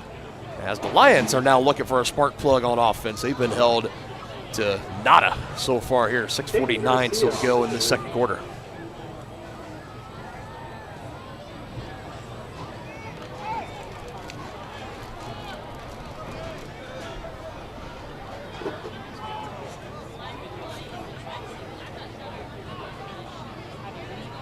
Garcia able to pick up 4 on the scramble. He rolled right. Now he's going to roll left, fires, and sails it of his intended receiver, Caden Beats. He was open.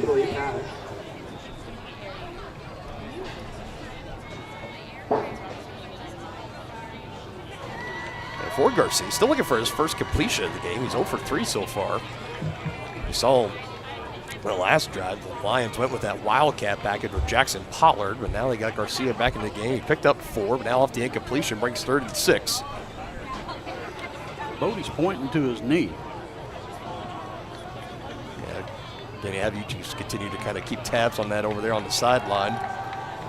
As Garcia will look to throw this time, hits his man, and there's the first 3rd down conversion of the night for the Lansing Lions on the completion to Jamison Barnes. Tackled by number 4, Kason Lindsey.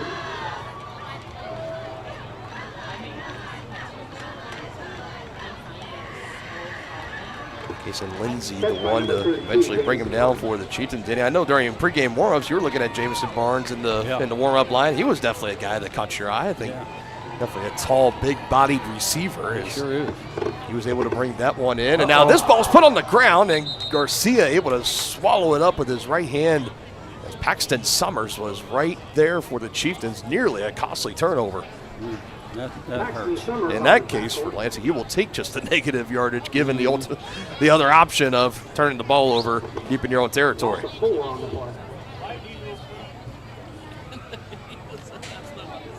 They lose 4 or 5 yards. Play to 5 yards when it's all done. I said it was 4 officially that night.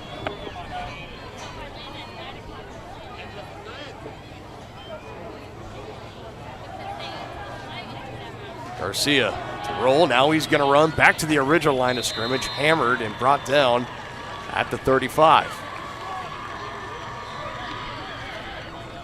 Good job turning nothing into something there.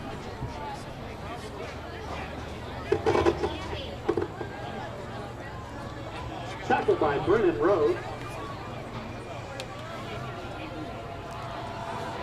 A solid gain, too, there on second down, but with the minus yardage, it's still going to be 3rd and 7. Lions just converted their first third down earlier on this drive, looking to do it again. They're 1 for 4 in the ball game. And a throw in the flat, and Pollard is there, and they have converted back-to-back third down. Now here come the Lansing Lions looking to get something started on offense. The two Tongi defensive backs ran into one another that time, and there was nobody there.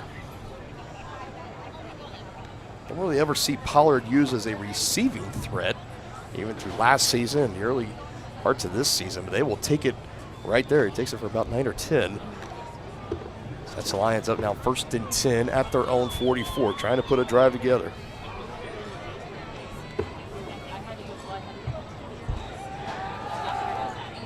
To pass again, Garcia over the middle, completes it to his man with some space. Jamison Barnes takes a couple of Chieftains to bring him down. And now the Lions all of a sudden on the big play, knocking on the edge of the red zone. Brought down by Hunter Neihart. That was nicely done by the Lions there.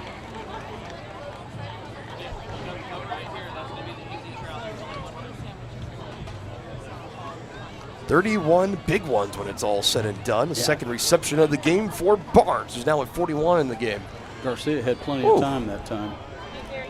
And it almost looked like for Garcia, he was throwing that and his footing was a little slick underneath. It almost like he was going off his back foot or kind of twirling around at the same time, but he fires it to Barnes, and that was a strike. The big fella like that, able to reach up and get it.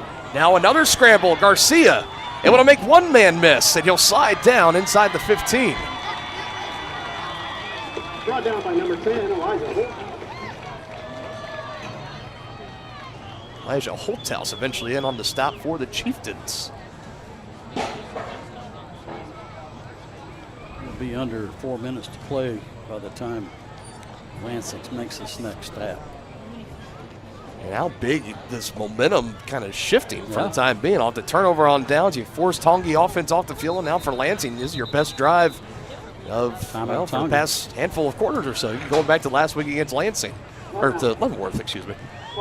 As Tongi will now go ahead and take their first timeout here as well. Both teams left with 2 remaining. We're here in the final moments here of this first half. As always, folks, want to ask you to stick around and enjoy our White Birch Property Realty Executives halftime show. We'll break down this first half, give us some quick stats, recap, keys to the second half. We'll try to check in on some updated scores from our Wizard of Paws pregame area matchups as well. All that and more coming up in the White Birch Property Realty Executives halftime show. We're here right now, 14-0 Chieftains with the lead. Lions looking to at least cut that in half. They are in the red zone and marching, 1st and 10 at the 14. And this is a big moment here in this game right now. Dave. Oh yeah. The Lions are able to punch it in. They're right back in this thing.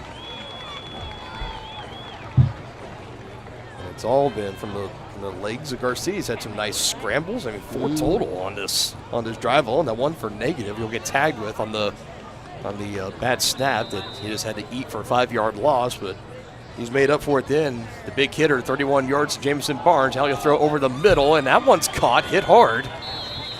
But a completion nonetheless. Brought down by Paxton Summers. Summers was in on the stop again for the Chieftains. Didn't quite catch the number of the Lion. I was able to bring that one in. Beats. So 13, that would be Caden Beats. Takes courage to run that crossing route right through the middle there. That separates the JV from the varsity players. Yeah, it does. 2nd and 2. Next conversion, goal to go. Jackson Pollard, he wants more. Touchdown Lansing as Pollard gets his first touchdown from 6 yards out. Touchdown Lansing. That puts the Lions right back in business.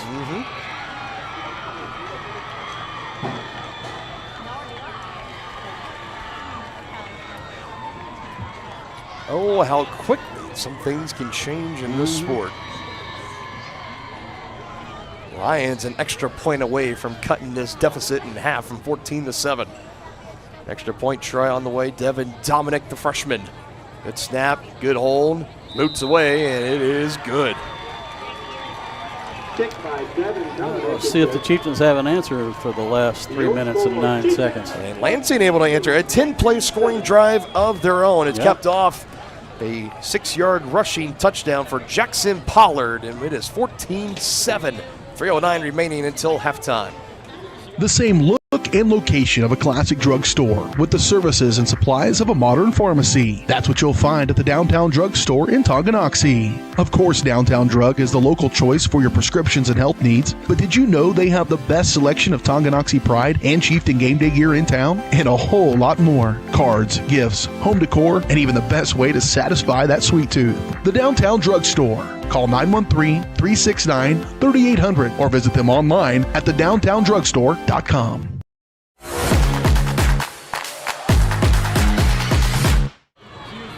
So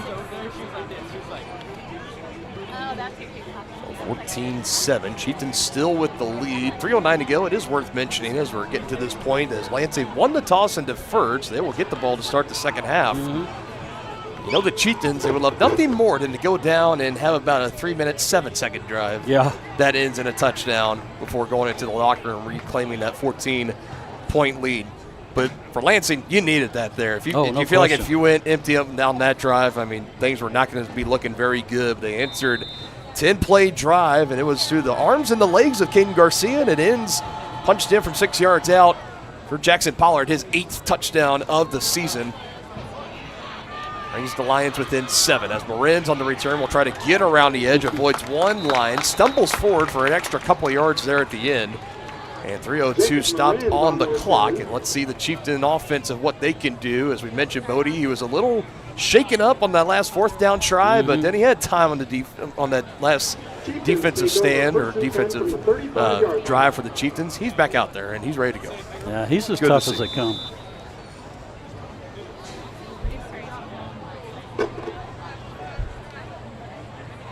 Let's see what the Chieftains can do here. Still 2 timeouts, both teams 2 timeouts. So they will start on the ground. Blake Riedel, and not going to go anywhere. So I think he might have lost a yard maybe. Initially finished off from Johnny Showers, number 64.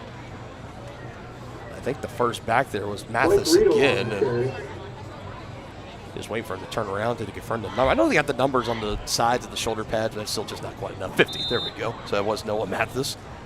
More often than not, for the way it's been for Lansing, if there's somebody on the defensive line that's making a play, more often than not, you can call out the star junior's name, and you're gonna be right more often than not. You call Mathis a lot, and you're right, Denny. It is a 1-yard loss on the play for Riedel. Now through the air, has a step, puts it in the bucket. Jacob Marins, 15, 10, kiss him goodbye. Touchdown, Tonganoxie. Wow. Whoa. And Bodie Maslak dropped another dime right there, partner. Wow. 64 yards, the longest played from scrimmage in 2025 for the Chieftains. Well, they didn't need all 3 minutes, partner. They didn't. Woo. They needed about 34 seconds. Yeah, not a whole lot. Cody Lobb on the kick, the extra point. My goodness. That's got to be really deflating for Lansing after that long drive. You talk about it, yeah. Yeah, that's got to be deflating to give that up. Jacob Marins finally hits pay dirt, and blocked. the extra point is blocked and no good. Breaking through for the Lions, and it is no good. A second extra point try for Lobb on the year that will not be successful. And it stays 20-7, but Chieftains still strike 64 yards through the air. Bodie Maslak, his first passing touchdown at the varsity level. You can't do it with much more flair than that, man. That one was really nicely done. I mean, he hit Marins right in stride. He dropped that right over the shoulder.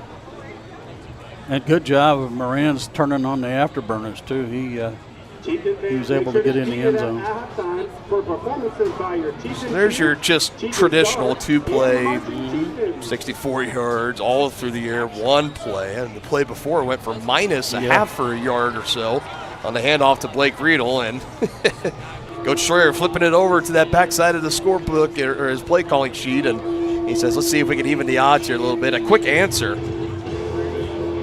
Now Lansing, they will get the ball back. 2:27 to go before half. Yeah, see what they can do with about 2.5 minutes to go. And they're in a potential spot here where they could score, little time left, and then get the ball back to start third. So you're looking at that double dip potential. Yep. We'll see what happens. That's why you defer.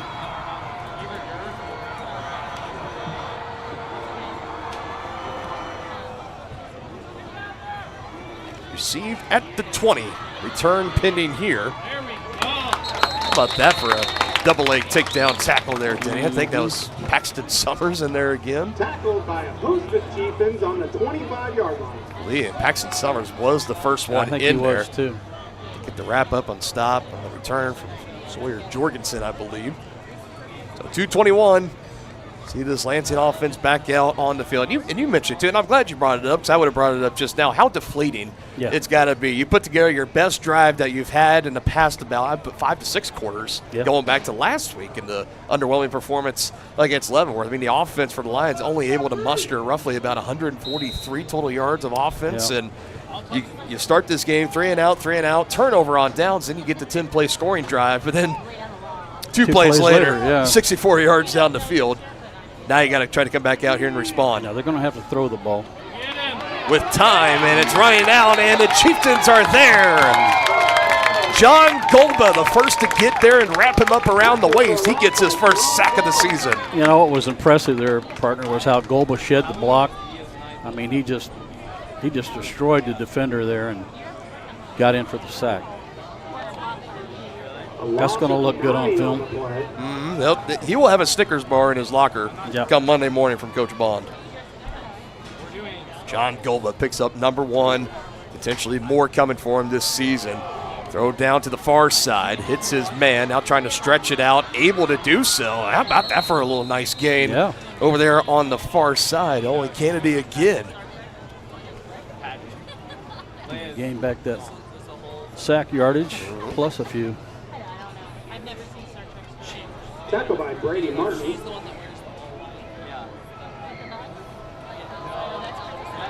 Chieftain fans, hit loud, it's third down!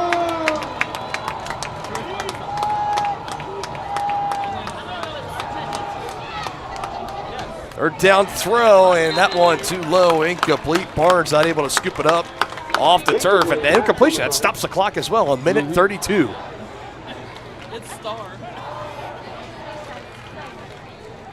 That brings up 4th down. On comes the punting unit for the Lions. Yeah, there was good pressure by Jack Reichman there, too. I think he forced Garcia to throw that a little sooner than Talk about another one of these young guys, a sophomore, Jack Reichman, into this defensive secondary. He looks like he's been out there a couple years now, the way that his confidence has been.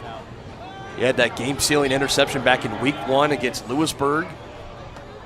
And ever since then, you can tell he's just got this new swagger about him where he's getting really, really comfortable. Great pressure there, forces the early throw, and now the Chieftains will take over. 1:21 to go before we hit the locker room for halftime. And now you're at a point now where this game, 27-yard punt. You can't officially put it away here, but you get another big score, especially on a big play. Again, I mean, look out. Chieftains could be on for a roll on homecoming. Yeah, I would think the Lions maybe want to do a little bit of a prevent defense here. You don't want to give up another score here. Aslak calls for the snap, gets it, 2 steps back, batted down at the line. Getting the big paw up there, Johnny Showers again. Big fella right there in the middle of that defensive 64. line. Junior. They don't have the heights and weights listed. No, I know. On the Lance, they don't have for the Chieftain roster either, but he has been a force there in the middle. He's been mostly shaded over on that left side, so that's between Golba and Brennan Rhodes to try to take care of him. Right as I say that, he's going to shift over and shade on the right side for Overmiller and Seymour.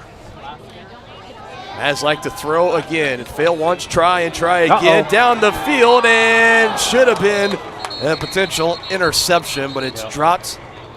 Kennedy again. Ooh, not the best of throws that we have seen from Bodie. It was getting a little murky in that pocket. He was trying to force it a little bit, I think. He did step up in the pocket, but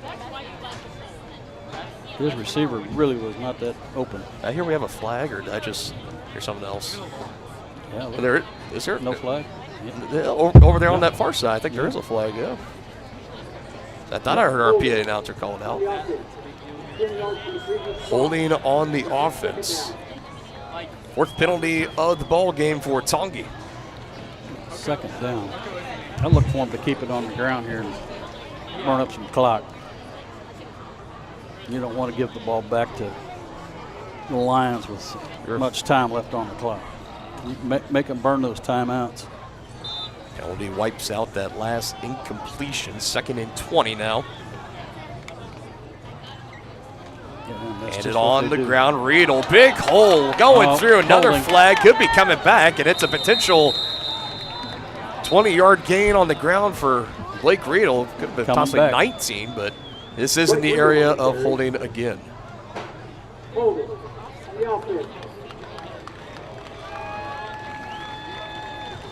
Back-to-back holding penalties on the Chieftains. Unforced errors, moving themselves backwards, and that wipes out a big gainer on the ground for Blake Riedel. Would have been his longest rush of the season at 19-20 yards. Just waiting. I couldn't tell if he stepped out right before he got that first down or right as he was crossing the line to gain. But it doesn't matter anymore. It backs him up 10 more, and it's going to be 30. No, 2nd and 30. I'm sorry. 2nd and 30. Yep. 3rd and 2nd in Leavenworth County if they are able to get back any further. It's 10 yards from where the hold occurred. So it's not an exact science of how far back they go. They got it 2nd and 27. Yeah, it's pretty. Still behind the sticks here. Another pass that's deflected, but still able to hit his intended receiver. And how about this? Makes a cut. Jacob Marins.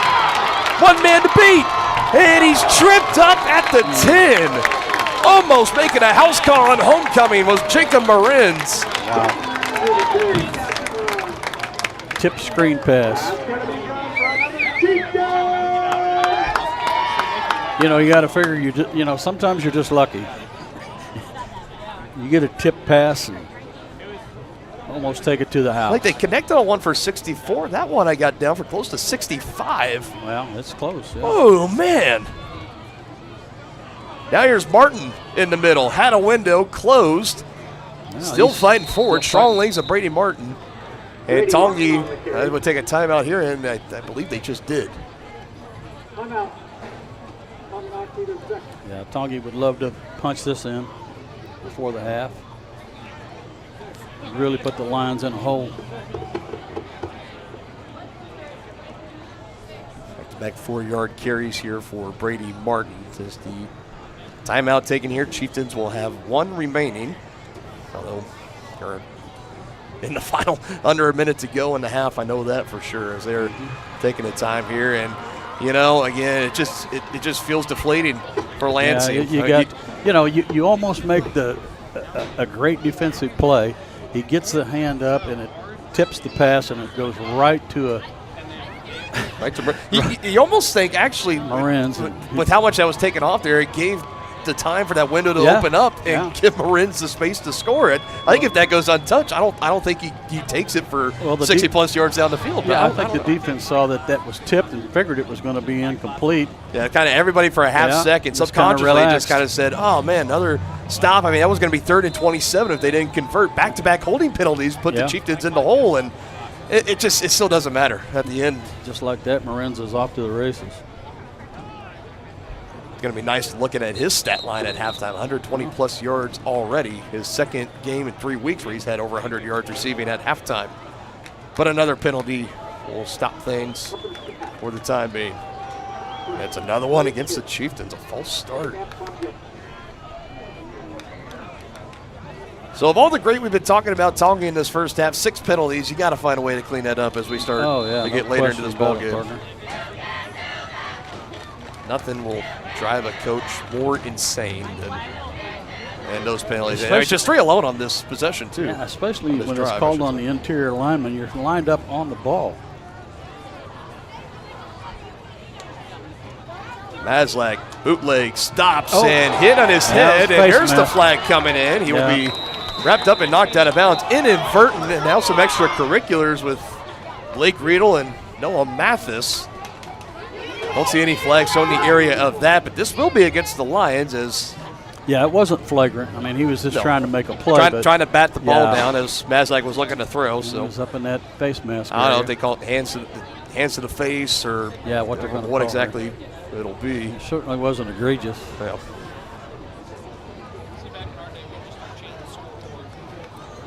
Down to 23.7 seconds and a half. So they'll just say it's a face mask penalty, half the distance to the goal. There's the 3rd penalty of the game now for the Lions. Yeah, that hurts. Trying to make a play, possibly another batted ball, and Bodie had that solid pump fake, got him in the air, and he took that big lion paw right there on top of the noggin, and that'll move his team a little closer, as now for the Chieftains, we have their 3rd and final timeout being taken here.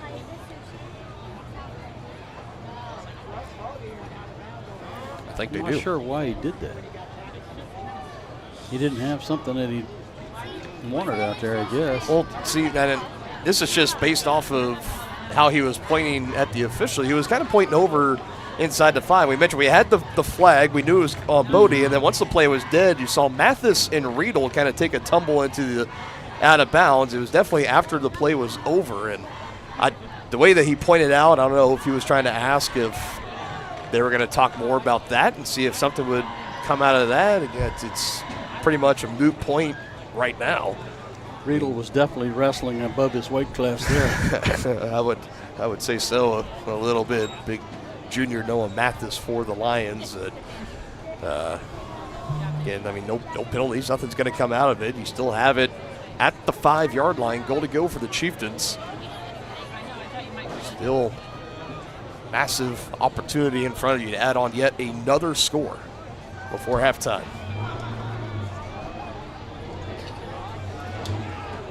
Gotta wait for them to get the game clock back to situated here. There they go, 19.2 seconds. From the 5-yard line, Marin's will be sent in motion right to left. Bodie looking to the left. Now going to have to scramble and improvise, and Bodie Maslak will dive. Is he short?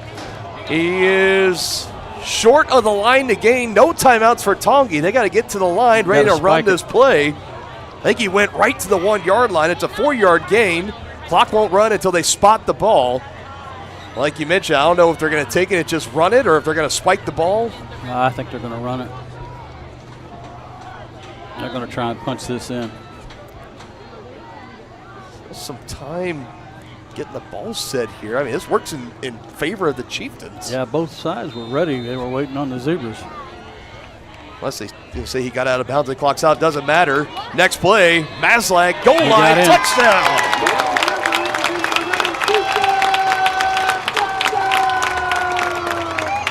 Second rushing touchdown of the game, 3rd total for Bodie Maslak.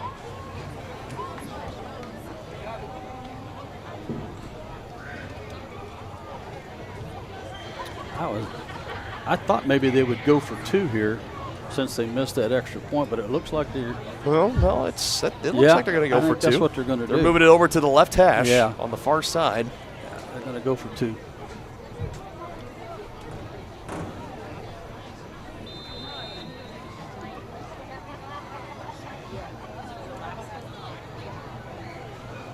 Trying to make up for the missed extra point early. Marin's again the motion man. Bootleg to the right. Maslak will throw, and it's intercepted. And this Kim, as whistles will blow, and that'll be the end of it as he threw it right into the chest of Jackson Pollard. All said and done. It just goes as an incompletion there. They blow the play dead. We will have a kickoff. Well, and now we got a flag on the play. Uh-oh. I will say I feel like we were making good pace in this first half, but now here in like the last 2-3 minutes, it's just been a dragging along one thing after another, and a big part of it has been these penalties. Slowing the game down for the time being, as it's going to be after the play, unsportsmanlike penalty. Oh, somebody's going to get in trouble at film time. I mean, that caps off a drive for the Chieftains too, where they had 4 or 5 penalties alone. I think 4 total on that drive alone, and that one, the after play unsportsmanlike, that is never quite ideal. And so now for Lob, that's going to move the kickoff back from the 40 now back to the 30. Yeah, if I were them, I'd squib kick this thing because you don't want to give up a return. Yeah, we're looking at 6 seconds to go for halftime. Because that's Lansing's only hope here is to get a return out of this. But looks like he may kick it away, but I'd like the idea of the old squib kick. Get that clock started.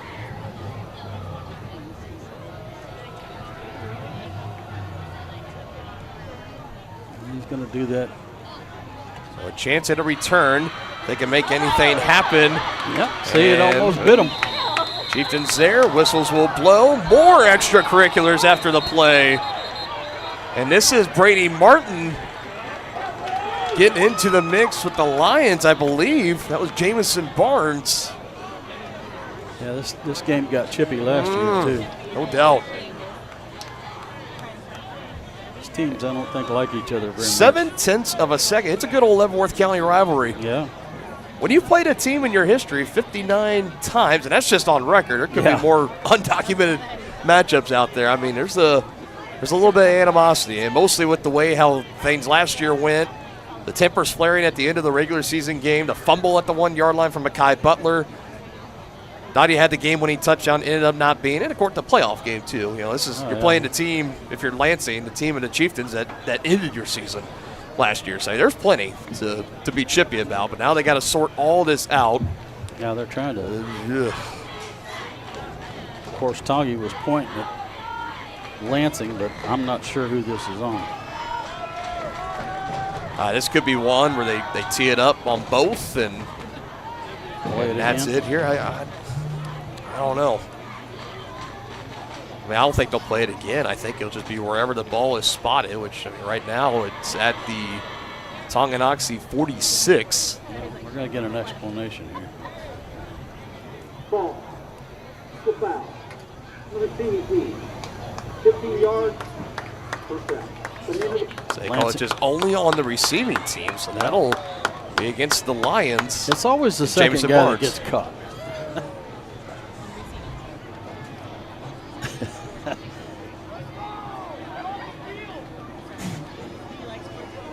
I think for Coach Pollard, that's what he's trying to argue too, to say, you know, my guy's going to get a slap on the wrist. Why is their guy not going to get a slap on the wrist? I mean, that takes that return. They're going to back him up a little bit. I guess for Lansing here, if you want to take one last heave-ho at trying to make a Hail Mary attempt, so you're going to get the ball the second half. Take a knee and don't risk a pick. We'll see what happens. I mean, there's a row of 5 Chieftains that are going to go back. Very much the prevent defense. The prevent defense, yep.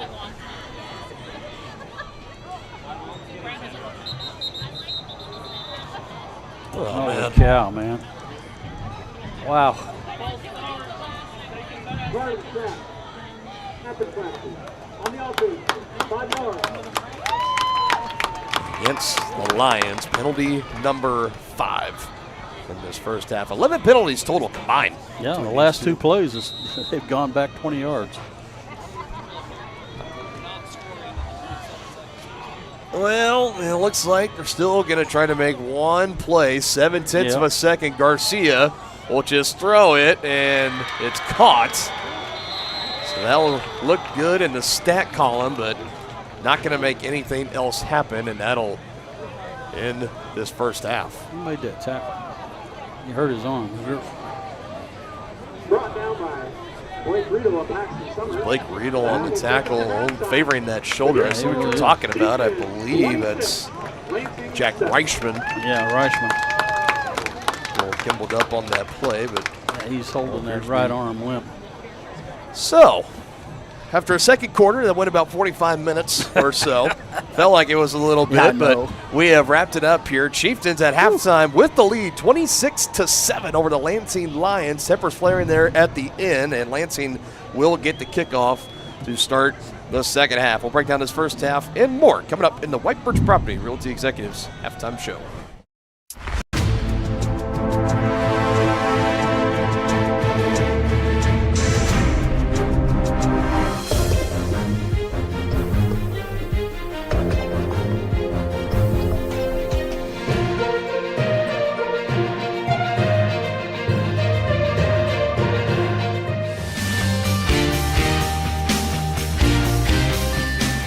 For a winning team, contact White Birch Properties, the real estate MVP.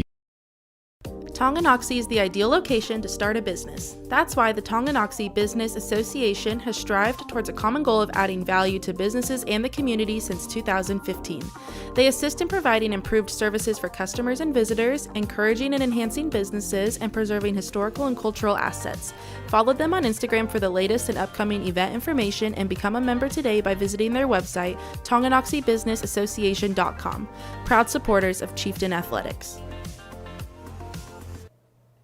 The Tonganoxie Recreation Commission is committed to creating community through parks, people, and programs. And now, with their all-new activity center, the Tonganoxie Rec Commission can do even more. Tongi Rec understands the benefits reaped through recreation are endless. Tongi Rec has a long list of classes, activities, and programs for the young and young at heart. For program pricing and schedules, call 913-845-3502. Visit them at the all-new activity center at the Tonganoxie High West campus, or go to tongirec.org. Family-owned and operated Wizard of Paws is a fifth-generation business located in the heart of downtown Tonganoxie. The professionally trained staff takes pride in making every dog and cat look its best, whether it be to breed-specific trim or an adorable cute pet trim. Plus, their facility offers amenities in space that are doggone amazing. Call Wizard of Paws to make your appointment at 913-416-0255 or visit them at 406 East 4th Street in Tonganoxie. Learn more at wizardofpawstongi.com. Your one stop for beauty and relaxation. That's the Beauty Bar, Salon, and Spa in downtown Tonganoxie, offering services for men's and women's haircuts, facial waxing, tanning, makeup, bridal services, and more. Their team is dedicated to providing a memorable experience for each guest. From vibrant styles and colors to soothing massages, they have everything you need to look and feel amazing. To make an appointment, call 913-347-2957 or visit them at 414 East 4th Street in Tonganoxie. Are you ready for a mouth-watering journey down memory lane? Introducing Flashbacks. Start your day off right with our fluffy pancakes, omelets, or a cinnamon roll. For lunch, sink your teeth into our juicy made-to-order burgers, Philly cheese, and more. Flashbacks' friendly staff and welcoming atmosphere make every visit a delight, and their menu is filled with comfort food that will give you those warm, delicious flashbacks. Visit them today in downtown Tonganoxie, open 7 days a week from 7 a.m. to 12:30 p.m.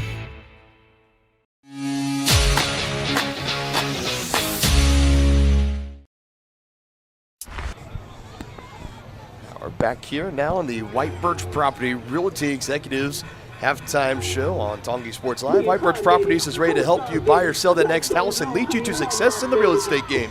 Visit them at 1203 State Avenue, Suite B in Tonganoxie, or call 913-417-1007. Halftime routine put on by the Chieftain Stars dance team, and it's a lot to dance about if you're a Chieftain fan right now. 26-7, that is the halftime score right now. With the lead are the Chieftains, working on getting the stats tallied up right now. But Denny, I'll turn it over to you right now. I mean, your first initial thoughts and takeaways from a game last week, 35-0 shutout to now 26-7 lead at halftime. You know, what have you been seeing in this first half from the Chieftains? Well, you know, it's a great comeback for the Chieftains. They're giving Brody Maslak time to throw the ball, and he's just dropping dimes all over the field tonight. You know, kudos to his receivers, but I'm telling you what, he's dropping it in the breadbasket. I can tell you one thing, a massive improvement. We talked about last week, 2 of 10 on third downs for the Chieftains. Tonight. That, you know, so far in the first half, I think they're 50+%. Yeah. So far. Again, we'll get those for you here at the next break or so. Another thing I can think of is the efficiency on offense and the way that the game started. I mean, they had 3 plays. They went backwards. Yeah. It was 4th and 24 when they punted the ball away, and it was ugly. It was kind of looking like, oh no, could this be another game that could possibly get away from them? You had the negative run for 5 yards, and then Noah Mathis had the sack on the very next play, and it was just like, oh man, ghosts of week 2 potentially still looming and haunting this team, and then they go out, lead a scoring drive. Bodie Maslak gets a rushing touchdown. Next one, after the defense forcing 2 straight 3-and-outs, a 6-yard rushing touchdown from Blake Riedel. And then when Lansing scored their touchdown, this to me felt like the big moment in the game where they get a 10-yard scoring drive. It's 14-7. Yep. Tongi comes out. They lose a play on the first play. Lose a yard on the first play, and then 64-yard strike down the field, 64-65, just depends on who you ask, down the field to Jacob Marins for a 2-play scoring drive. And it was just, on that Lansing sideline, you could just kind of see, it was like, man, what bad luck. Yeah, I'm telling you, that had to be very deflating for the Lions, because you put together a 10-play scoring drive to get right back in the game, and you're going to get the second half kickoff. So, letting the Chieftains come out in 2 plays, knock you out, that's got to be very deflating. And the Chieftains were able to punch it in again right before the end of the half, and so and that was in good shape. And then that was another instance too. If you're Lansing, you're thinking, okay, back-to-back holding penalties or a false start and then holding. I mean, it was just, it was 2nd and 27 on a screenplay down the line that was tipped by a Lions defender. Marins was able to catch it, and in between that, when that ball was in the air, the window just opened enough where Marins caught it, split defender. 65 yards later, it's goal to go for the Chieftains, where they punched it in later with Bodie running it in for I think a 1-yard rushing touchdown, what it ended up being. So 3 total touchdowns, 1 passing, 2 rushing in the first half for Bodie. Jacob Marins, I know his stat line is going to be close to like 140 yards receiving in that first half alone. I mean, just unbelievable stuff. And I think the other thing for me, too, is that everybody that's getting involved, you've got Brady Martin and Blake Riedel getting carries. Paxton Summers in there, too. Yep. You got Kipton Harder. You got Landon Ruff, Jacob Marins, everybody getting receptions. Roman Holthouse even getting the ball a couple of times. Elijah's been busy blocking, paving the way. So he's had that been going for him. It's kind of like last year with Kendall Smith as the tight end. He didn't get the passes thrown to him, but his blocking was just unreal. Stuff you don't see on a stat sheet, but that's kind of the way it is for Elijah this year. But we will give you the first half stats and more coming up on the other side. We'll see if we can take a look at some updated scores from our pregame area matchups as well. You're watching the White Birch Property Realty Executives Halftime Show.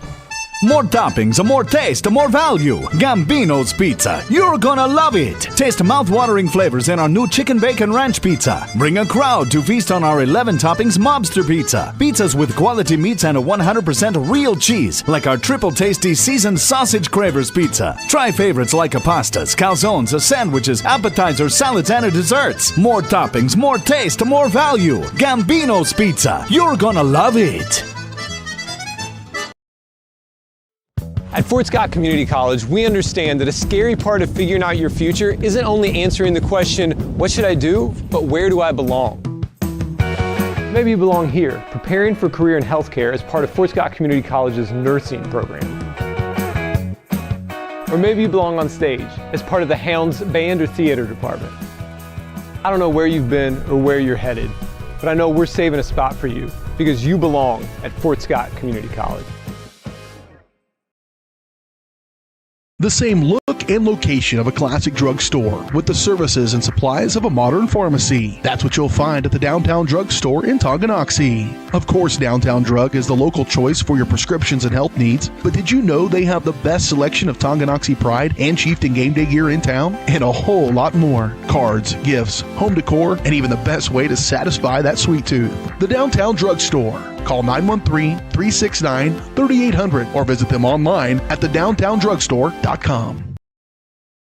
Has your furnace left you out in the cold? Pipes plugged? Are you underwater with your water heater? If so, you'll be glad you called Ladd. Ladd Service Company in Tonganoxie has been your heating, cooling, and plumbing specialist since 1986. Ladd is your dealer for top quality brands like York, Aprilaire, and Wolverine Brass. Plus, they maintain and service all other brands. Schedule your appointment by calling 913-369-3509.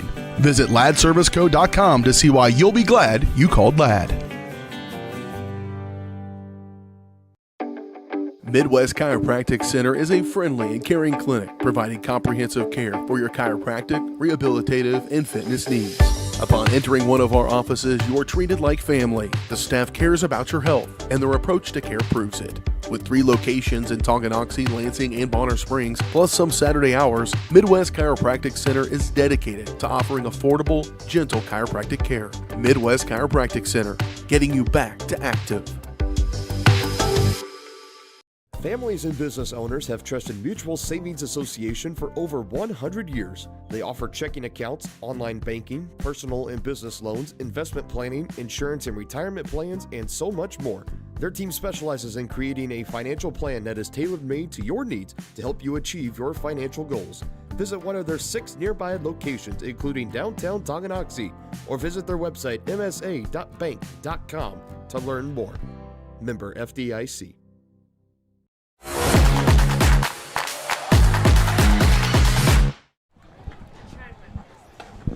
Go back here live, the White Birch Property Realty Executives halftime show. We got some stats for you, Denny. Let's run through them real quick before we check on those pregame area matchups. We start with the Chieftains and Bodie Maslak through the air, 14 of 22, 232 yards. That's his total line, I think is what that was tallied up at.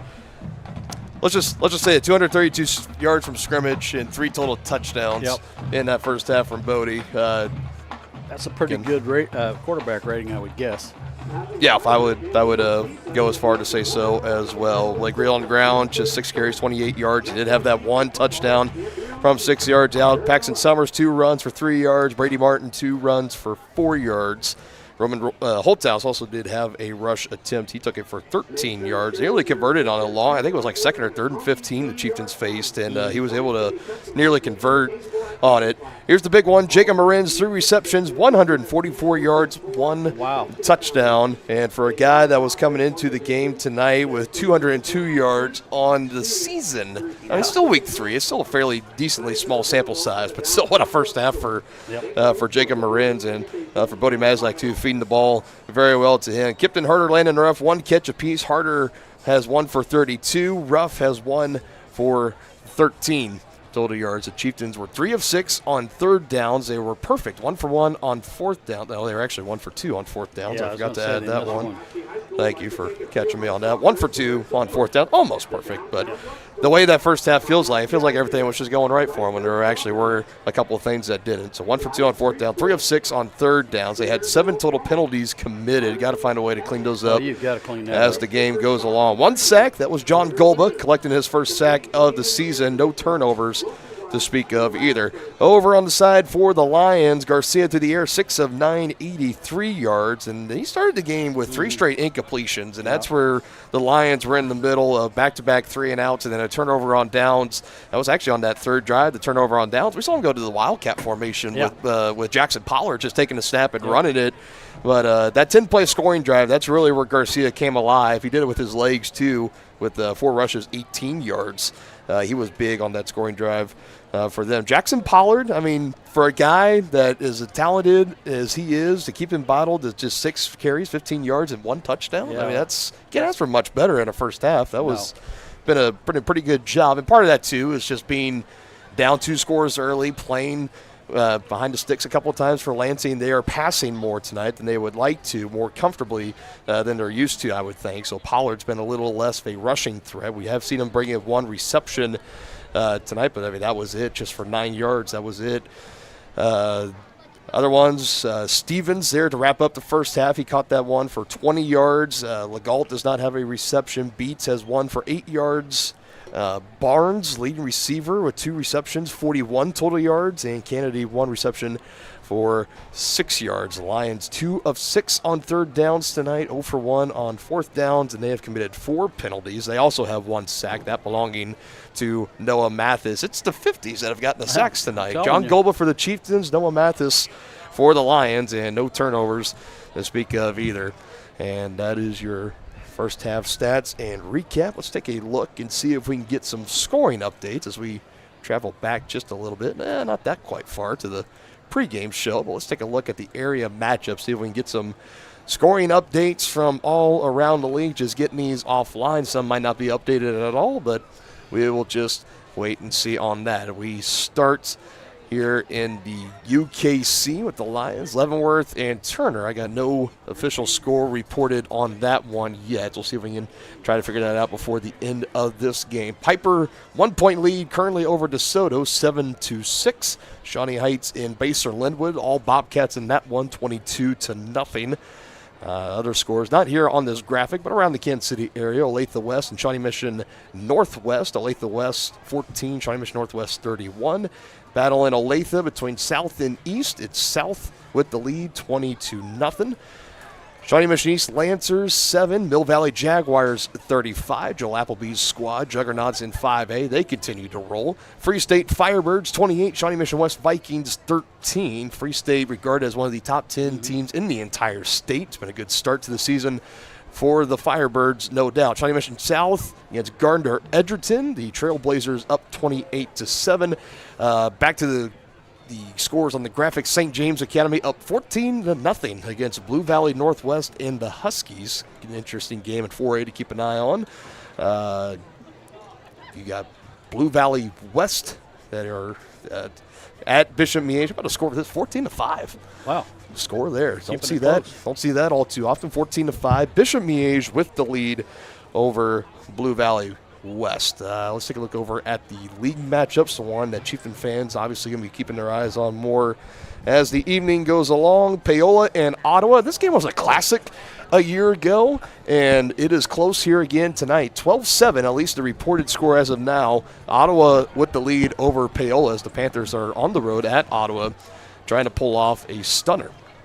Lewisburg, winless so far, 0-2, looking for their first win. They're at Clay Center, and they are down 13-0 as of the last reported score. Denny, how about this? Eudora and Spring Hill Cardinals are up 10-0 right now. That's shutting amazing. out the Spring Hill Broncos. Wow. We'll have to take a peek over at our Spring Hill Sports Live affiliates on the Varsity Sports Live Network in between our timeouts and see if we get any further update on that. And, of course, we got our game here. 26-7, Chieftains with the lead. Teams back out on the field, getting some final warm-ups in. And you have been watching the White Birch Property Realty Executives halftime show. Second half is coming up next. Shop local and save at Brothers Market in Tonganoxie, where we treat you like family. Brothers Market has great everyday deals throughout the store. Enjoy fresh cut steaks from the meat department, the freshest fruits and vegetables from the produce aisle, and savor the flavors from the bakery. Check out their weekly ad to get the best deals on what you need. From apples to aspirin, Cool Whip to cool crisp lettuce. Brothers Market, open daily. Learn more at shopbrothersmarket.com. A great collision on the field? Awesome. An awesome collision on the road? Not so great. If that bad play does come your way, take your car to SNS Auto and Body Shop in Tonganoxie. SNS has been the area's premier auto collision repair center since 1972, working on all makes and models, glass replacement, bumper repair, fiberglass and plastic, color matching, and so much more. And they work with all insurance companies. Get your ride back in the game and learn more at snsautoandbody.com or call 913-369-3193.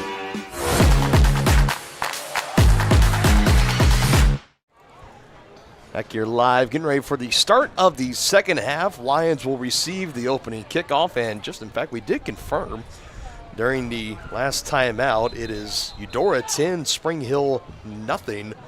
Shocker. And they're getting close to about halfway through in the third quarter of that game, so we got a potential massive upset alert possibly brewing there. We'll check on the final score at the end of this one here tonight.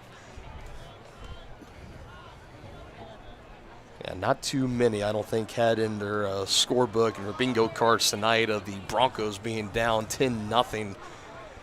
At that point in the game, early in the game, maybe some stuff happened, sure, but, man, look out for the Cardinals trying to pull off a massive upset. Cody Lobb on the kick for the Chieftains. Cody Lobb will boot it away once more down the field and be taken His almost knee down was to a down. knee, and it was down to a knee. Yeah. And they will mark, just around the 26, 27-yard line, and that's, Caden Saunders on the return.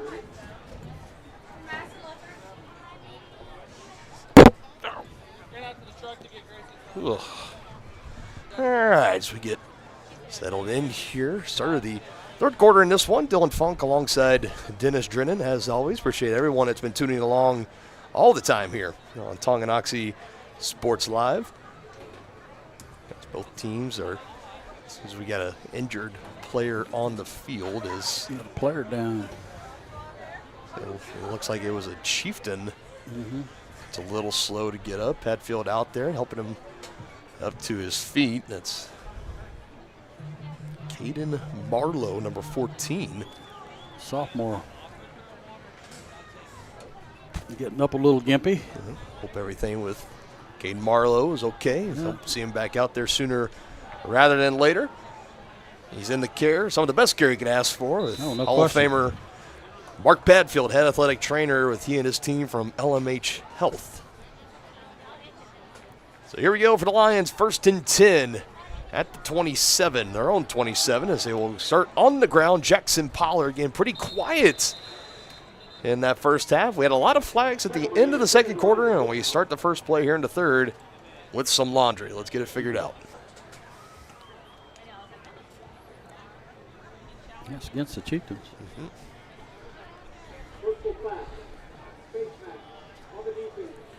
And a costly one, 15 a yards big on the one. face mask.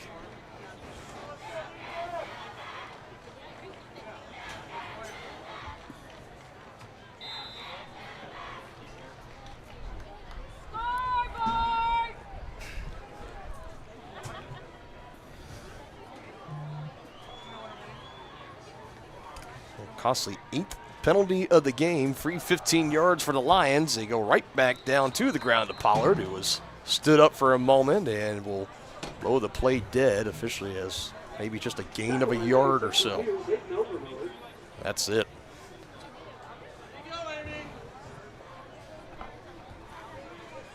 And Pollard just 15 yards on the ground. You can add 9 receiving yards to that. 24 total yards of offense in the first half. He did have 1 touchdown, a 6-yard rushing touchdown, but outside of that, he was pretty much held to a non-factor, as this pass will be low and skipped incomplete. Intended receiver Makai Stevens over the middle. He was the one that brought in that last heave at the end of the first half, brought it in for about 20, 21 yards through the air, so it goes good as on the stat book for him.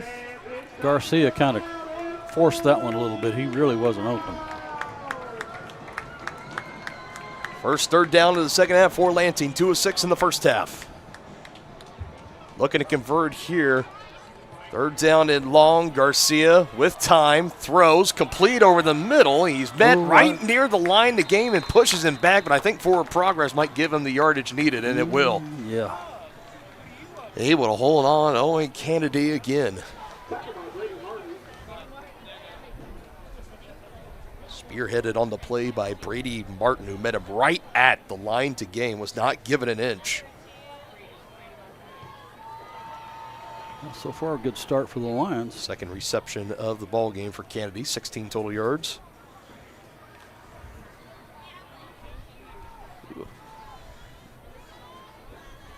You mentioned at this varsity level, those throws in the middle, and you're going to be taking contact like that. You got to be able to convert. That's what he did there. Big third down conversion for his team. And now wrapping him up around the legs and bringing him down. Not going anywhere but backwards on that play for Lansing. I think that was Paxton Summers again that stung in there. Yep. Nicely done by Paxton there. He wrapped up.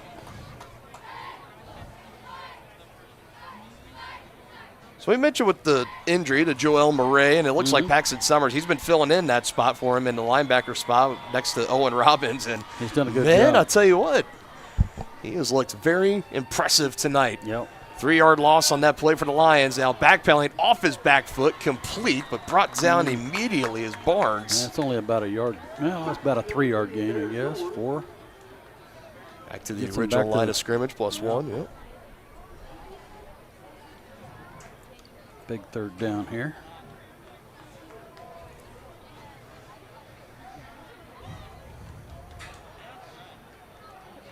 Let's see what Coach Bond has dialed up here on this defensive play. Yeah, for Barnes, look, that's his third reception. I don't think he had more than 1 coming into the game tonight.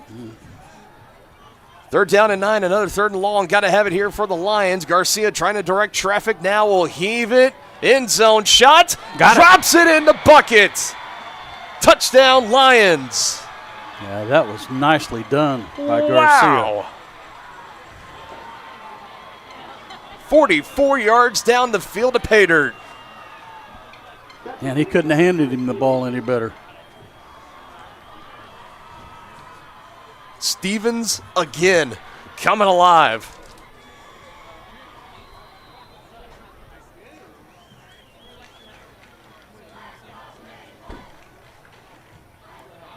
Looks like the Lions will go for 2. Who called timeout?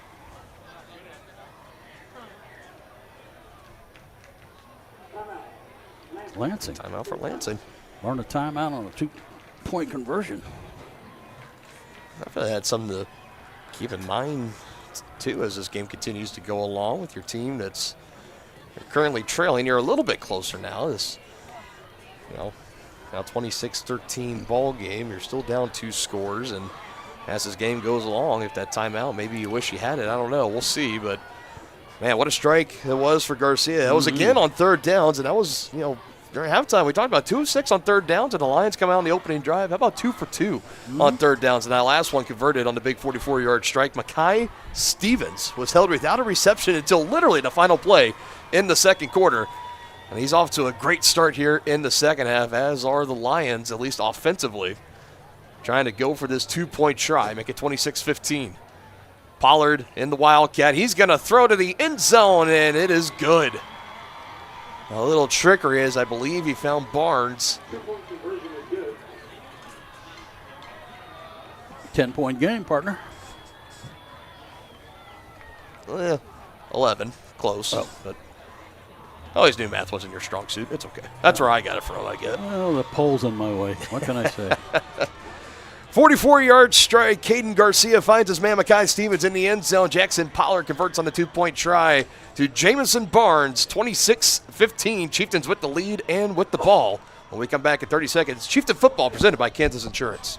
At Kansas Insurance, we know one size doesn't fit all. In fact, our whole mindset is based on customized policies for you and your families. We're local, and we do what we do because we care about you. Think of us as brokers for your insurance needs. Working with Kansas Insurance gets you the award-winning service and attention to detail that only an independent agency can provide. All across Kansas, we're here to help you manage and plan for all types of risk. Contact a local agent today. Kansas Insurance. Local, independent, serving you.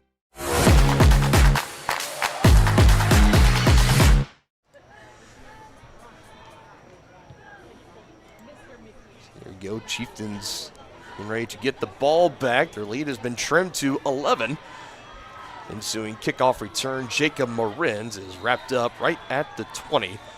That is where we will see Bodie Maslak and company back out onto the field. But man, Denny, I'll tell you what, this is that was a big get there for Lansing. That was huge. And in a first half that definitely didn't go your way. You knew you were getting the ball to start the second half, and you needed to go up down and get a touchdown. You felt like you really needed it there. But the way they just did it on 3rd down and 9, where you couldn't convert a third half to almost save your life in the first. And that was an ad lib, too, because he was scrambling out of the pocket and pointing downfield. Nicely done. So now the Chieftains will look for a response. Here they go on the ground, running through defenders. Blake Riedel. Man, what a run. But a flag back near the line of scrimmage, so hold on. Come back.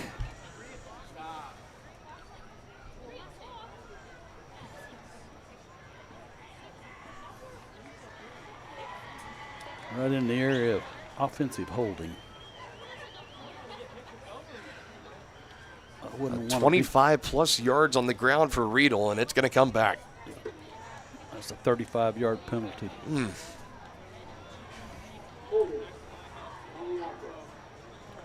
Yep. Another hold. Negates a 25-yard positive play.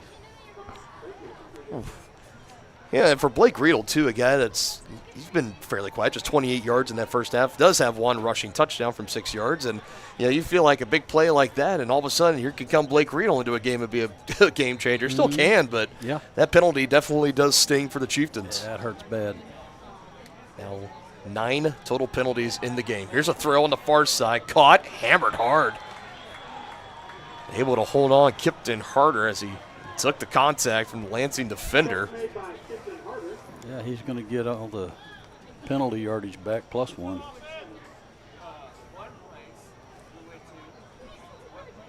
Second catch in the ball game for Kipton. And again, a well-thrown ball by Bodie Maslak. Chieftains line up 2nd and 9, getting 11 back on the holding penalty. Now Bodie will throw on the run, lobbing it out. Oh, Great nice defensive play. breakup. Yep. Caden Saunders on the pass deflection. He had Kipton harder there. Would have set the Chieftains up and shop in midfield, but instead Saunders says no. But a potential taunting flag could come in here. Oh, surely not. Unless if he said something to the official, I can't really see. That was Saunders surrounded by his teammates. Well, let's see here. I don't know.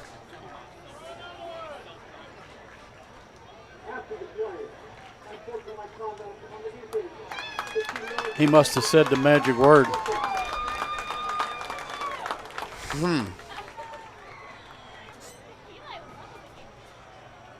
I mean, that, to me, it looked like Saunders celebrating a big play with his teammates around. And, again, not a red jersey, not a Chieftain around in the area. It was Saunders and 1 or 2 of his teammates. And, like you said, Denny probably said the magic word or a combo with them, and the official was right there who threw the flag. No question. That's got to hurt if you're a Lansing fan.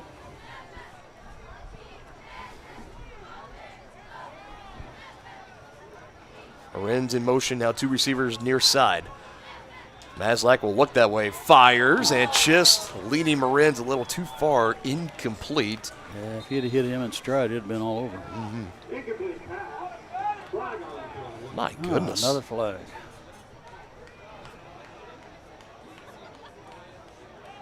What world we have now? Looks like it's going to be against the Lions. Again? Roughing the passer will be the call. Lansing can't get out of their own way right now. No, they cannot. I don't know. How many penalty yards is that? Gotta be roughing is going to be 15 yards. Yeah, but I mean total. I've been keeping track of how many penalty most of these penalties have been big ones. I mean, we're approaching a similar situation last year where both teams could finish the game well over 50-plus penalty yards apiece. Lansing finished the game at 100 last season, so we'll wait and see. They got to be getting close to that now. The run up the middle there is good for a yard. And these last 2 for Lansing, I mean, 30, it's 15 apiece on sportsmanlike, and then personal roughing the passer.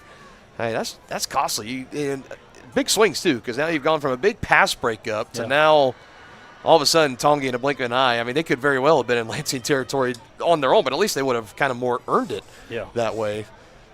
Don't want to just give away these free penalty yards, no matter who you are or whatnot. But Tonga's got to take advantage of it. Holthouse, the wide man in motion, option play. Bodie wanted to keep it, but he's not going to be able to get anywhere. Yeah, that was well played by the Lions there. And guess who was right in the middle of that? Mathis. You had him. I believe you had 58, 68, Evan Leon, or 58 in there too. Not letting Maslak get far. It backs him up 4. Brings up a big 3rd and 13.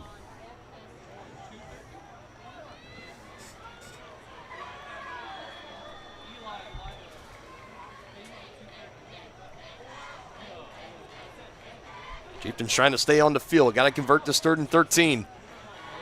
With time, now going to roll out on the run, throw, and it's intercepted. Second interception of the season for Bodie Maslak.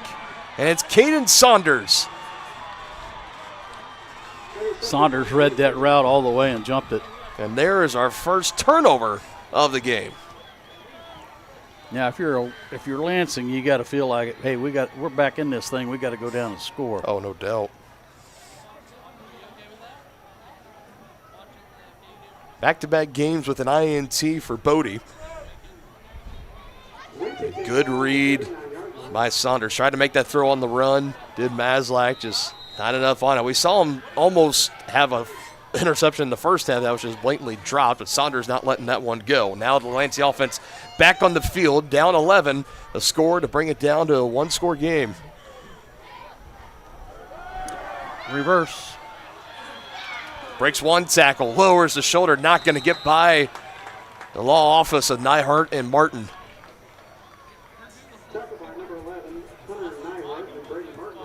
But still at least gets half on that end around play, 2nd and 5.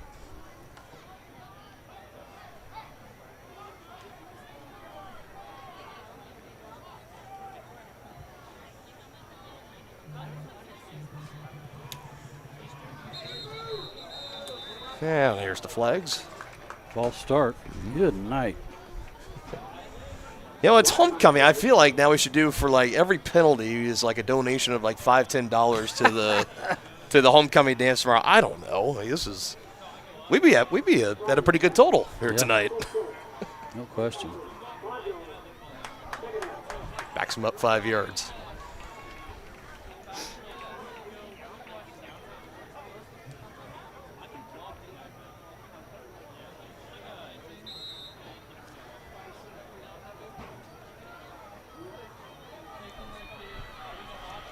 Definitely had a point in this game with that turnover. What Lansing can do with it on this drive is a big turning point.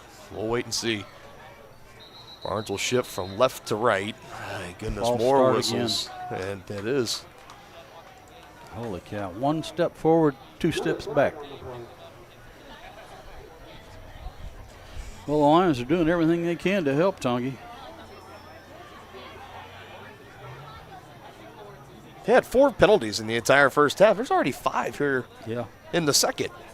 Holy cow. Just a little under halfway through this third quarter. 9 total on the game for them. My bedtime's at 11, so I hope we get out of here in time. That ties the Chieftains 9 penalties as well. Oh, it's crazy. The penalty graphic has been getting its work tonight, let me tell you. Flag football has broken out here at Chieftain Stadium. And the Chieftains just go ahead and okay. So I guess they went ahead and just declined it. Yeah, I think so. Yep. I'll take the down. Still hold them here at 2nd and 11. And Pollard's going to be met. Gonna Chieftains yours. not going to let him get far. The first one there lost his helmet. I think that was Britton Rhodes, number 51. It was. So you'll have to come off the field here for a minute. A slew of other Chieftains came in to finish off the play. Nice play from Brennan to break back there and have Pollard lose about 2. Declining that penalty was big. Brings up a long third and 13. They get that INT, now in danger of a potential 3 and out. 3rd down and 12. The drive has been plagued by penalties. Garcia rolls out with some green grass, and he's still trying to throw. And now he lobs it in the air, 50-50 ball, and no one's going to come up with it. That's an ill-advised pass right there. Made you hold your breath a little bit if you're a Lions fan. Whew. That ball was up for grabs. I thought that he had the space over on the far side to maybe run and actually have a good chance of maybe picking up the first down, but he stopped. It's almost like he looked and saw the line of scrimmage, said, let me stop here and try to make a play downfield. I guess he saw somebody open downfield, wanted to try to get there, but yeah, very fortunate. I think you're walking away with that not being an interception.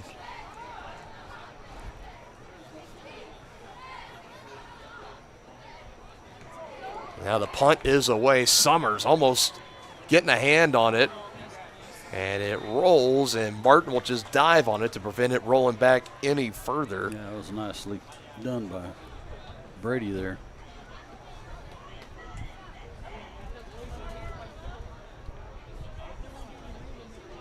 Oh, man.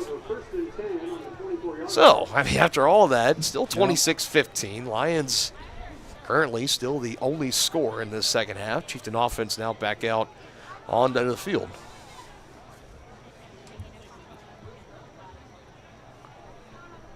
Yeah, it's been a penalty fest so far, partner. 18 total penalties, 9 apiece for both teams. That's a lot. It's a lot of money could have been raising for the homecoming dance, man. I'm telling you. Here we go, 1st and 10 at their own 24. See if they go on the ground. They will. Had a hole. Hits it hard, Blake Riedel. Nice gain on 1st down there for the Chieftains.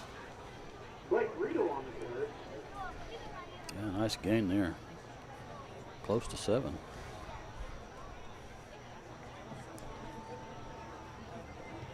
His longest rush since going back to the pair of 9-yard gains he had back in the first quarter.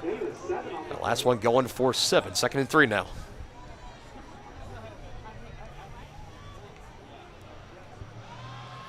Again on the ground, bouncing it out, has space. 1st down and more. Riedel able to lower the shoulder, gets an extra yard or 2 at the end, and now flags come up again. Another flag. Over on that far side, and potential more extracurriculars happening here. Holy cow. Well, it's going to be penalty number 10 on somebody. Yep. He's got to figure out who it's going to be. Usually a late flag like that's a personal foul. Yep, it's against Lansing. Personal foul. Late hit. All right. Man. Now the Chieftains got to cash in here. I would tend to agree with you there, Jenny. Always looking to punch it in, no matter where you're at at the field. Yeah, you're getting this much help though. You gotta make it hurt. Right. Just like that, into Lions territory. 1st and 10 at the 45. Yes. Summers this time is met. We'll go back towards there's another flag on the midfield. Whistles continue to blow. Did we have another flag fly in? We did. Shocking. It's on the Chieftains this time. Probably holding.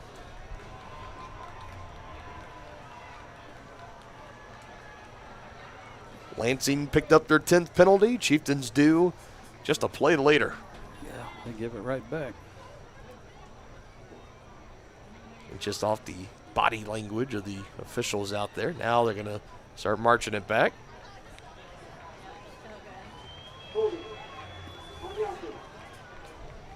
And I'd say with these 10 penalties on the Chieftains, at least half of them have been for offensive holding too. Yep. And that's usually a sign when you're especially on that interior, you're getting defenders through, you're getting beat. Maslak throws high and incomplete, looking to get it to Harder. Pressure was coming in again. Collapsing the pocket was that front 4 of the Lions.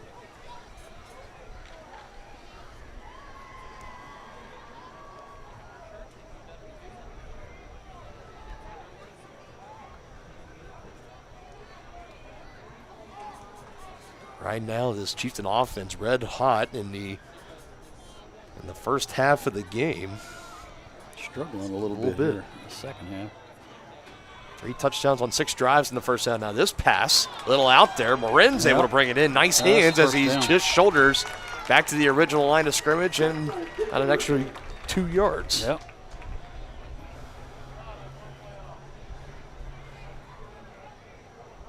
You got to like that because Maslak threw that ball before his receiver made the cut and look back. That's a sign of a good timing play. Something that I'm sure they practice all the time. Yep. As a receiver, knowing that when you're in your route that, hey, well, I'm turning my head, that ball is getting out, so I got to be able to get my head around, look for it, find it, catch it, and then run with it after. I mean, it's a lot to do in just milliseconds of each other, but Marin showing it off nicely there already, over 150 yards on the night. Bodie Maslak, big sack. Breaking through, Jamison Barnes have a game for him. been tearing it up on offense, and now he gets his first sack. And the sack now moves the Chieftains back to midfield, and they will punt. Yeah, Bodie had no chance there. Shades of last week.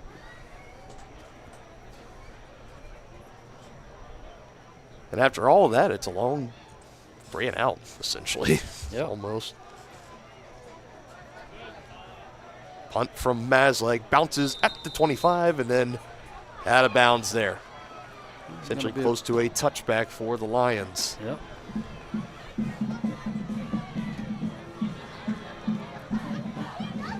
Well, if you're the Lions, I think you got to be feeling pretty good right now. No doubt. You've done just about everything to hurt yourself, and you're still in this thing. There's no penalty on the screen there. Sorry, I just forgot to wipe the graphic away. I think it got so comfortable just being on the screen. It may have burned into the screen.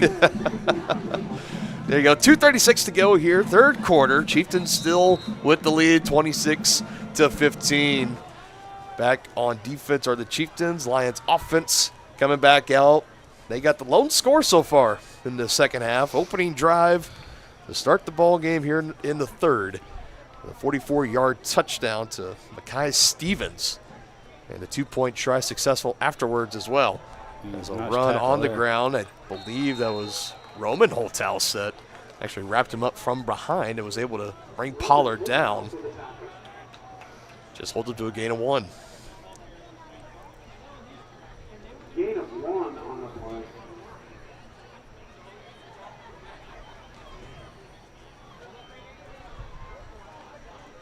So nice play by Roman as 2nd and 9 for the Lions. Tight end over on the right side. Now Pollard will shift to the right. Design boot. As Garcia will throw. Hits his man near the first down. He's out of bounds. That's Pollard. He's got it. Yes, he does. Baron Dorn able to escort him out for the Chieftains.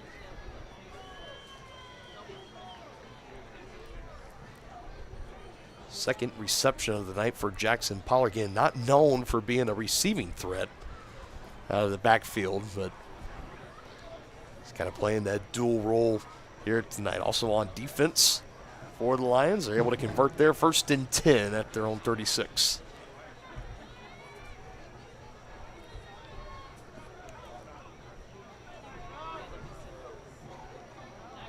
This time he'll roll out to the left, eyes downfield, throws, and little off balance. It goes incomplete, look in the direction of Stevens with coverage from Brady Martin and others.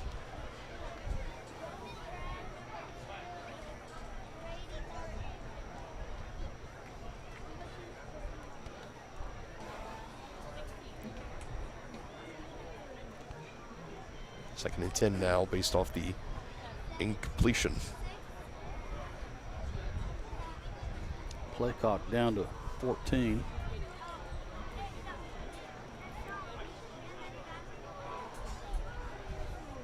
Six seconds, 5 seconds, have time to get a play off. They do. Garcia, pressure coming. He throws over the middle, right to his man, but Chieftains there to not let him get far.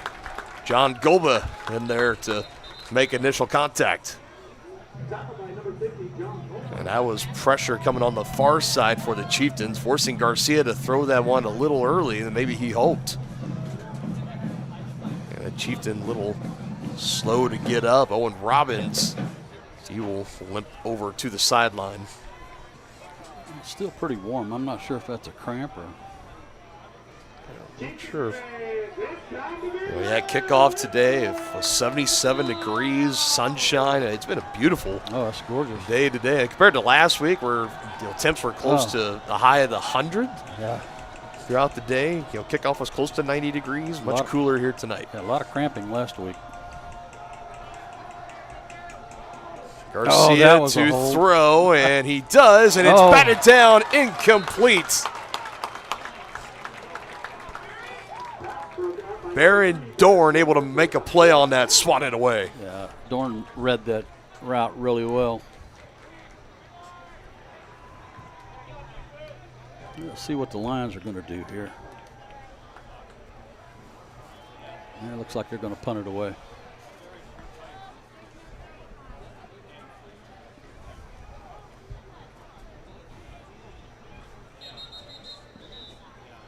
Not before. Have some more whistles coming in here.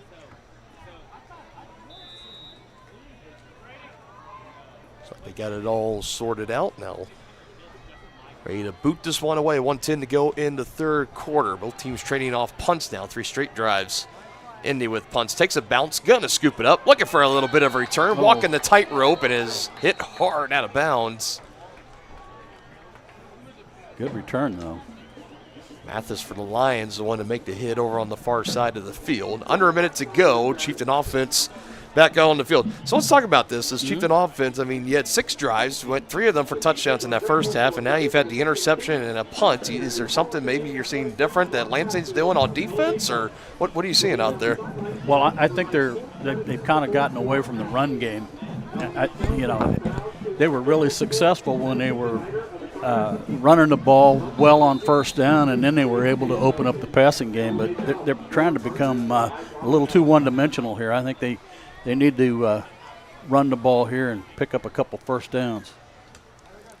So they try to rejuvenate Just as the I say run that, game. he rolls out. Well, throw, caught, hits his man Elijah Holthaus, who able to break off one tackle, stumbles forward. And that goes to show you why I'm in the booth.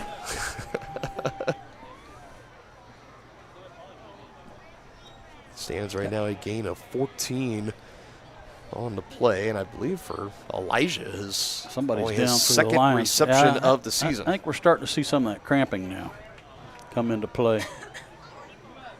Yeah, they're stretching them out. Yeah. Appears to be the case. We'll step aside here for a moment.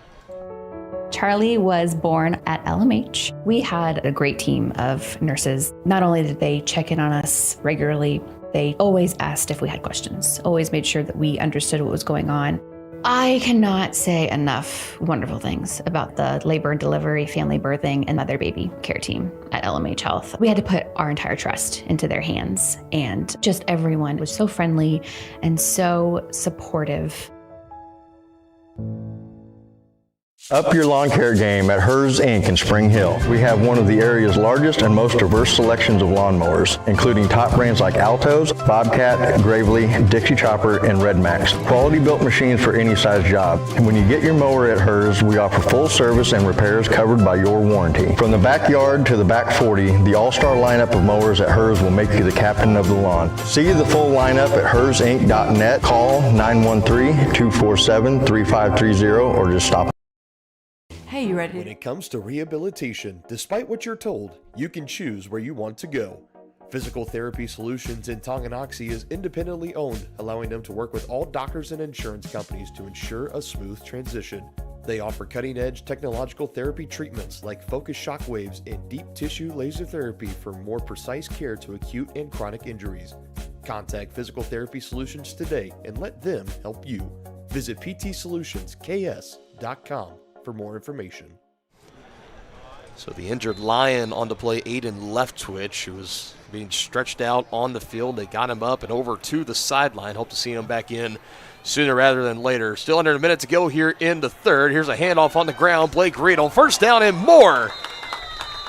Absorbing contact again, putting the shoulder into Kennedy right as he went out of bounds. He needed 10, got 11 on the ground.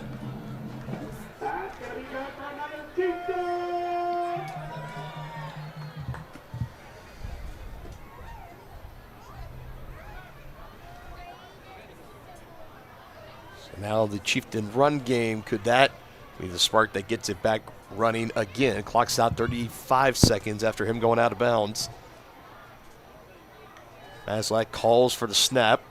Trying to follow Martin on the left side. He does. There goes Blake Riedel. He was brought down from behind right as he put his foot at the 25. That's where they'll spot him. Another gain of 10 on the ground, 10 plus for Blake Riedel. Well, maybe Coach did hear me.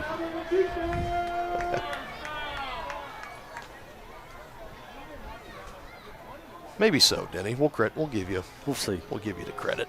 You can always ask him in the post-game interview when he comes up. No, that's right. A 3-second difference between game clock and play clock. They don't have to run another play if they don't want to. Back-to-back first down runs for Riedel. This time they go to Paxton Summers, and he is going to be wrapped up and brought down. Eden Edwards Yeah, they'd have been ahead of the game to let that clock run out. The big freshman helping filling in for the injured left twitch who exited the game. He is able to break through, and that's a big loss for the Chieftains, and that is how the third quarter comes to an end. 3 down, 1 to go. Fours are up here at Beatty Field. Chieftains holding on 26-15 with the lead as we head to the fourth and final quarter. Week 3 action on Tonganoxie Sports Live. Does your roof have possible storm damage? Looking to get solar panels? Or is it just simply time to get it inspected? That's where Balmer Roofing and Solar come into play. Balmer Roofing has a combined 40 years of experience with JAF Master Elite and Emerald Pro contractors. The Balmer family and their team are ready to give your house a brand new roof or solar panels at an affordable cost with a 50-year warranty. Life has mishaps and they want nothing but your customer satisfaction. Let them prove why so many of your neighbors choose Balmer for their roofing projects. To schedule a free inspection, call 913-845-5252 or visit them online at balmerroofing.com. Inviting, connecting, serving, and growing. That's Grounded Coffee House in downtown Tonganoxie. Enjoy the best cup of coffee in town 6 days a week and pair it with freshly made from scratch pastries, muffins, cinnamon rolls, and so much more. Plus, check out their beautiful event center, Grace Hall. Perfect for your next gathering, celebration, wedding, and party. All profits go towards local and international charitable projects and organizations. Drink local, support local at Grounded Coffee House. Place your order for dine-in or carry-out at... So here we go, coming out of the timeout. Chieftains on that 4-yard loss to end the third quarter, start the fourth with getting close back to the original line of scrimmage. Still about 1.5 yards short. A completion to Jacob Marins. We'll pick up a couple here, Denny, and a 3rd and long for Tongi. I think it's 4 down territory, though, partner. Probably would be that'd be a pretty safe bet to put, maybe. Because right now they're out of field goal range.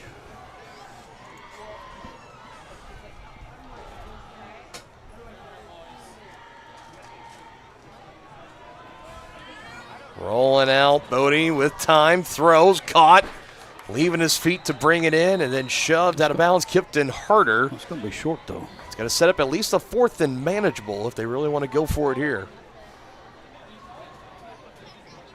I'm not sure where he went out. Well, yeah.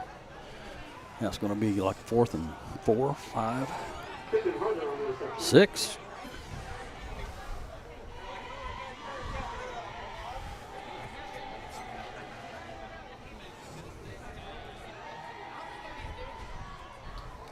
They're definitely going to go for it.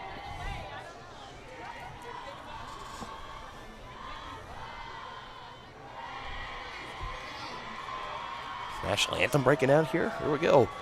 On to throw, and right to Elijah Holthouse, his second on the drive, and he powers his way in. Touchdown, Tonganoxie on 4th and 6, 21 yards out.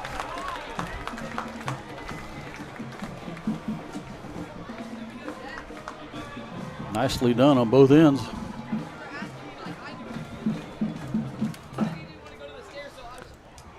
Now Elijah's limping a little bit. I think he's cramping too.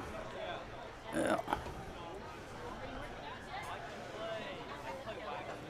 These boys need to hydrate more.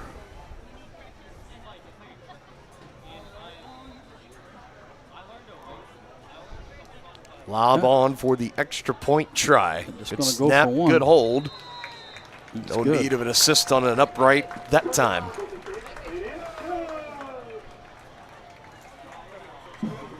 Big score there for the Chieftains. First touchdown of the year for Elijah Holthouse. Able to bring that one in. His second catch of that drive, Denny, from the end of the third into the beginning of the fourth. He takes that one in from 21 yards out. Chieftains in control here in the fourth. Your home for live, local sports. Varsity Sports Live delivers professional level coverage with high quality video and broadcasters that know your schools and community. Touchdown, Tonganoxie! With the support of local businesses, you never pay to watch varsity sports. Live, local, free high school sports coverage. That's Varsity Sports Live. Rass gets it away. Moore's down the middle. And he makes the catch in the end zone. Touchdown, Trojans! Keep up with the action at varsitysportslive.com. Live, local, free high school sports. And you check out all the scores happening around the Frontier League and then some over at VarsitySportsLive.com. We did have the update from Eudora. We mentioned it was 10-0 when we checked the scores at halftime. It is now 24-7 Eudora leading the Spring Hill Broncos. That is a potential big upset alert. Coach Steffen and the crew over in Eudora in control against the Broncos. Chieftains kick it away here, and man is not down yet, making Chieftain defenders miss a lot, but just not able to get upfield, get some positive yardage out of that. So that is where they will bring him down past the 25-yard line.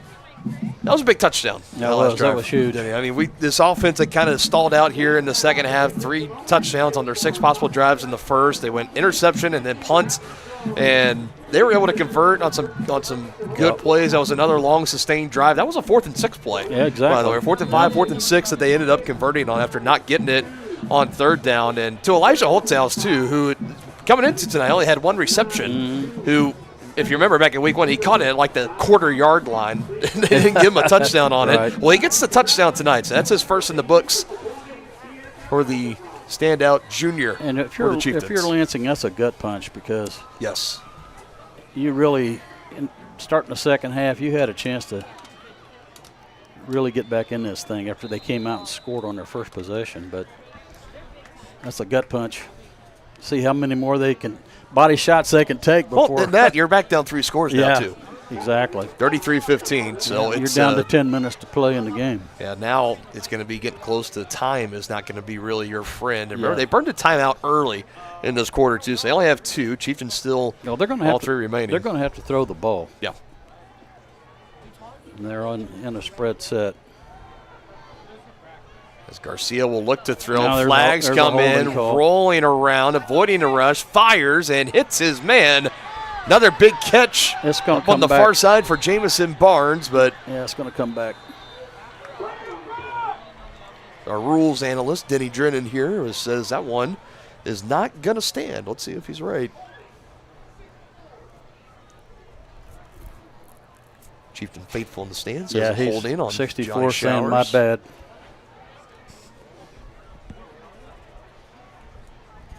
Kind of crazy to say. It's actually been a minute since we've had a penalty call in this game, but well, you talk, that's what is that? A 60-yard penalty? Yeah, I mean it's a costly one no matter what. Holy cow! Another gut punch.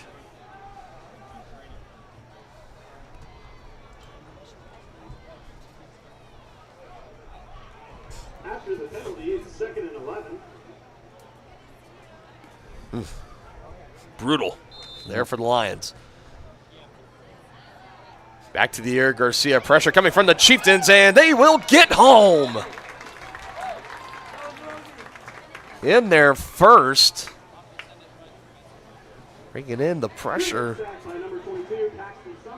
Yeah, Paxton Summers. And on to the great night that he had. Marie better get back quick. 2nd sack on the night for Paxton Summers.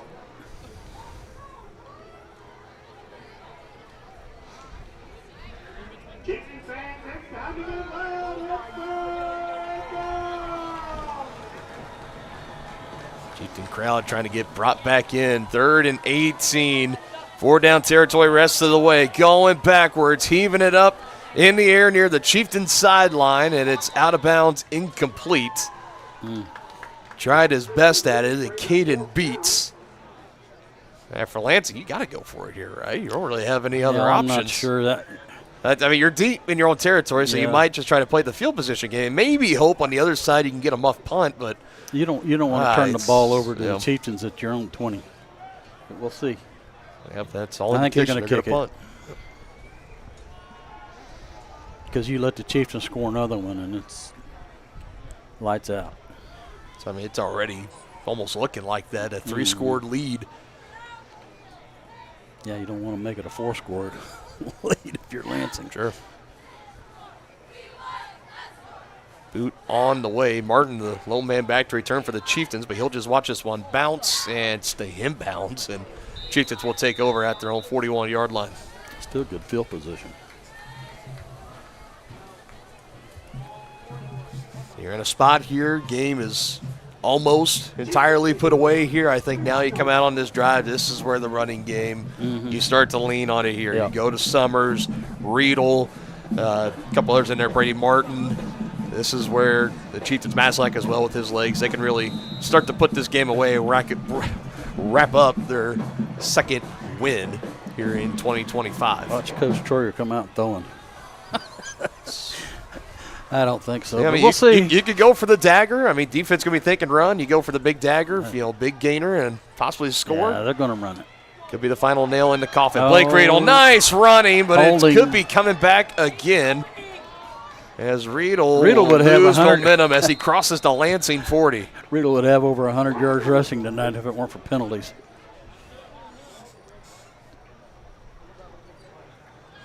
It appears to be another one in the direction of holding on Tongi. That'll wipe out another big gainer on the ground. How many is that? How many penalties? That would be number 11. Holy cow.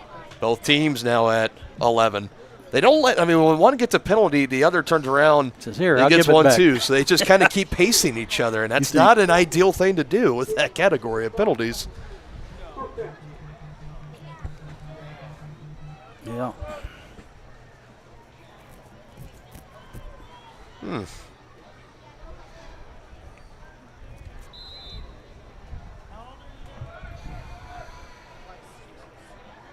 the ball back even further. Clock will run again. Now 8 minutes to go in the ball game.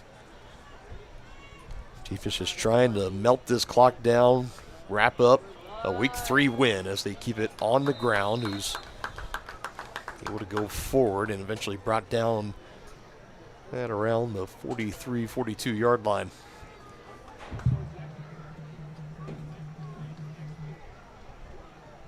Gain 6 yards by Paxton Summers.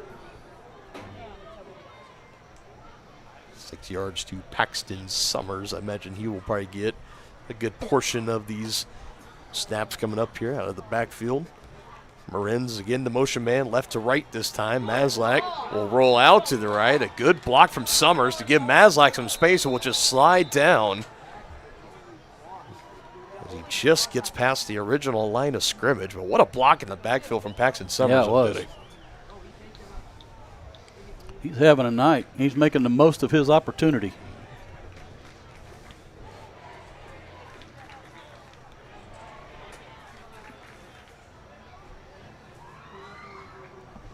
Chieftains, no need to be in any big hurry here. No, this is milk the clock a little bit. This is just coming up, letting the clock run as much as you can. Just now, 10 seconds on the play clock. Who can still even take it down a little more. Third down and 10. Throw. Maslak, pressure from behind, able to throw, finds his man. That's the first down. Brady Martin, his first reception of the season. That could be the backbreaker right there. I would agree with you there.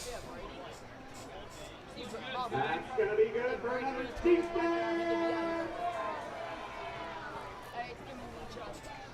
Yeah, another good throw by Bodie. 16 yards through the air that time. Chieftains continue to just kind of have this one put in cruise control. And on third down and 10, too, like you mentioned, that could be a really big backbreaker for Lansing. I mean, Blake Riedel not going down easy. My goodness. I mean, dragging 2 or 3 Lansing defenders with him. One of them had a big old handful of his jersey, but still not going down easy. I see he still made something of it. Sawyer Jorgensen, one of the guys they peeled off on the bottom of that pile.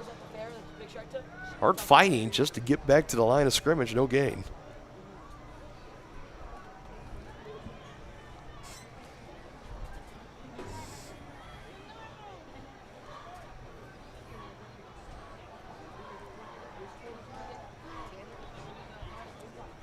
Second and 10 play, more motion.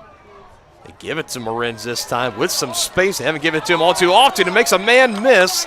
Powers past the first down. He's dragged down by Jamison Barnes again. Nice pickup on the jet handoff to Jacob Marins.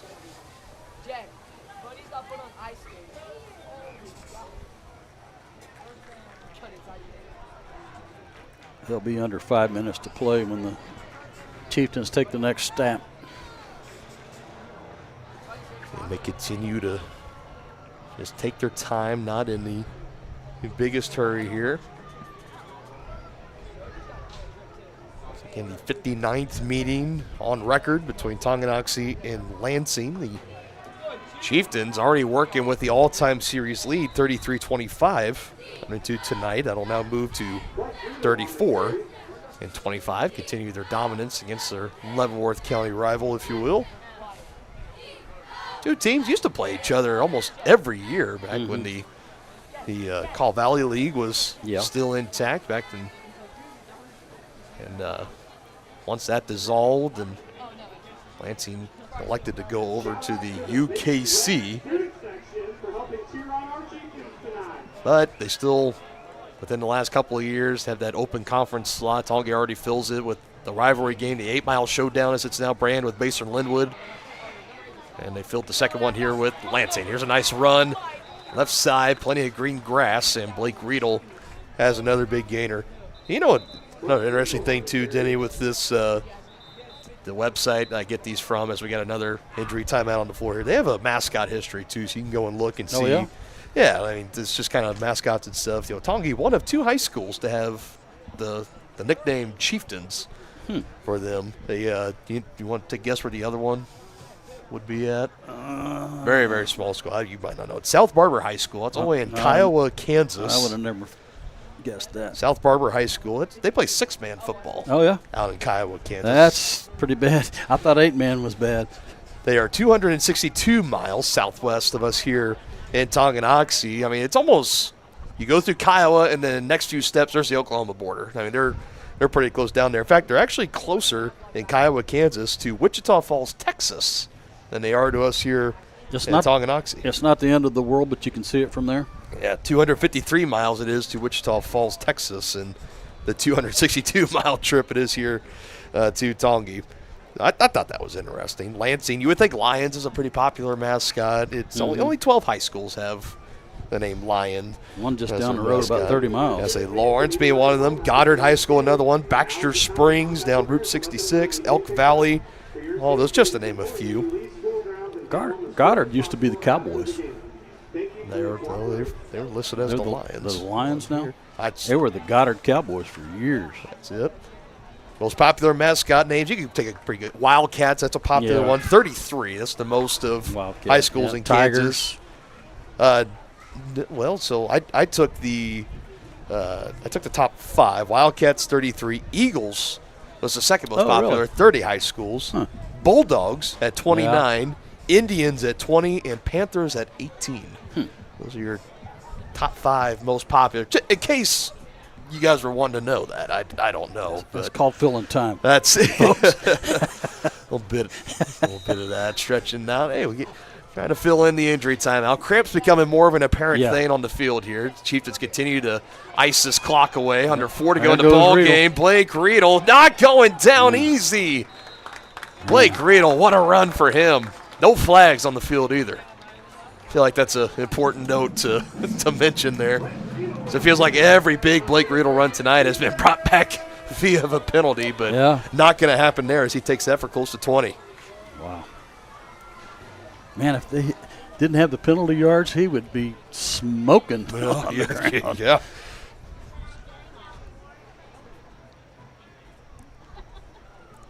Well, now we're going to have a penalty. Man, I spoke too soon. Yeah, I was going to say you did the old announcer's jinx. So you had the good jinx earlier in our broadcast where you said, I think they're going to take a shot here, the Chieftains that being, and they did. And I just talking about, hey, no penalty on that last play. Well, here's a false start for you on the next.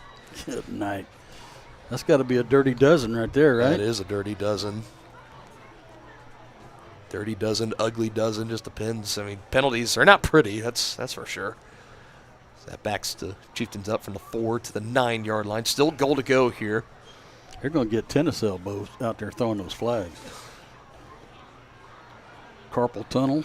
Motion man, on the end around, and it's right now a scoring play it's gonna for be the Chieftains. Coming back. in around to Jacob Morinz, but I hope we got that on camera, the way he just tilted his head back like, oh, shucks, are you kidding me? Yeah. As another holding penalty on the Chieftains. That time wipes away a 9-yard touchdown. We got a baker's dozen now. So you're a pretty intellectual man, so I'll ask you this. I know you worked in bakeries and stuff. Why is it a baker's dozen 13 when a dozen everywhere else is just 12? Well, a baker's dozen is always 13 because they put in an extra one so you'll come back to their bakery. Is that it? That's it. Okay. A simple, easy thing to do to help bring a customer back. That's lovely. I always wonder, just a dozen versus a baker's dozen, like what was so special about it, but now I know. More history 101 tonight. Well, another strong run on the ground. Noah Mathis not letting him get away now, taking some extra time getting up as he kind of pushed his power out on Riedel. Getting a little chippy there. I think we say it a lot. Obviously, this game not fun for Lansing. It has been not the best 2 weeks for the Lions. 7 in the performance last week at home in the home opener of the season against Leavenworth. Your rivals just up the highway from you a little bit. Now you've come here tonight playing this Chieftains squad. We've mentioned and talked about all the kind of bad blood and the tensions from the 2 games last year, and tonight has just not been the way of the Lions. Morinz, he's looking for that rushing touchdown, stretching the edge at the 5, and he's going to get it. 16-yard rushing touchdown, Jacob Morinz. Yeah, I like that. The last one gets called back on a penalty, so let's give it to him again. This time he takes it for 16 instead of 9.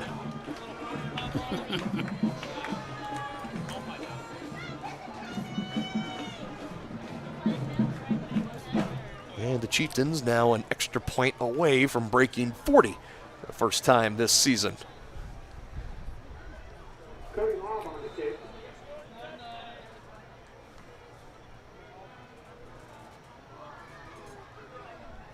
Two minutes, 17 seconds to go in the game. Snap is down, lob swings the leg, and the Chieftains have put up a 40-burger on homecoming. It's the red on reds, I bet. Must be what it is. Lansing just wants to get on the bus at this point. It's been a party tonight for the Chieftains. Dancing all weekend they will be, I'm sure. 40-15. Chieftains got this one in the bag. Just 2 minutes and change left to go.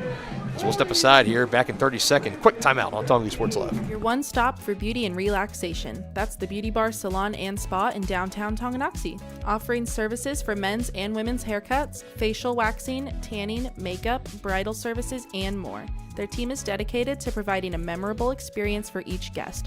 From vibrant styles and colors to soothing massages, they have everything you need to look and feel amazing. To make an appointment, call 913-347-2957 or visit them at 414 East 4th Street in Tonganoxie.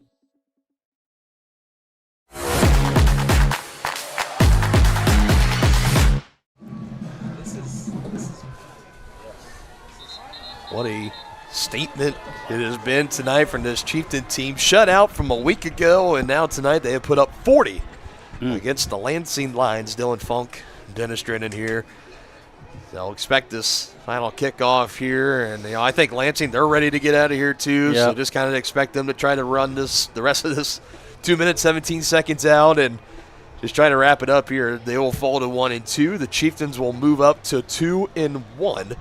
And looking at around action in the Frontier League, there's been a couple of scores. I know one game that went final that was quite a surprise. We'll talk about it here in just a little bit. Here's the return on the kick return. Left to right makes a man miss and be taken out of bounds as he crosses the 35-yard line. That game being mentioned, Eudora has knocked off Spring Hill tonight. I think 24-14.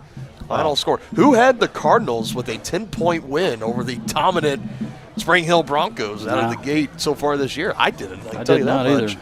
But I'll tell you what, that opens up the Frontier League standings quite a bit moving forward as we'll go along here. Who did Eudora play last week?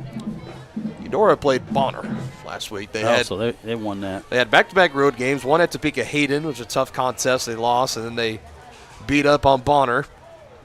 They return home tonight, their first home game of the season, and they made it worthwhile for the home fans. What a big bookmark win for Coach Steffen and the Eudora Cardinals squad. And maybe for the Cardinals, this could be a game for them that it's putting the rest of the league on notice potentially as to, hey, you better take us serious. Yeah, no kidding. Think you can come in here and roll your helmets out on the field and take home a win, you better think again. We were there the game last year. We knew that Cardinal team, it was mostly freshmen that were in the backfield. I think Keelan Duncan and Jake Moody, or Grayson Moody and others, and as that pass will go incomplete, they definitely had the talent. They had the tools in the toolbox there, and it was going to be interesting. I thought, and I think a lot of people thought this year this was going to be about a 500 mark year for him, which it very well could be, but you're talking about a Spring Hill team led by Hall of Fame head coach Fred Bouchard that they rolled the Braves, they rolled the Chieftains last week 35-0 in front of our own eyes, and that looked like a team of grown men that were out there, 19 total seniors, and tonight, at least for the time being, they take one on the chin. 10-point loss at Eudora. We'll give you more final scores from our Wizard of Paws area matchups and the Brothers Market postgame show. Garcia looking to throw, fires a missile, and is caught in. Nice throw. Hits his man in stride. Finds it to Barnes.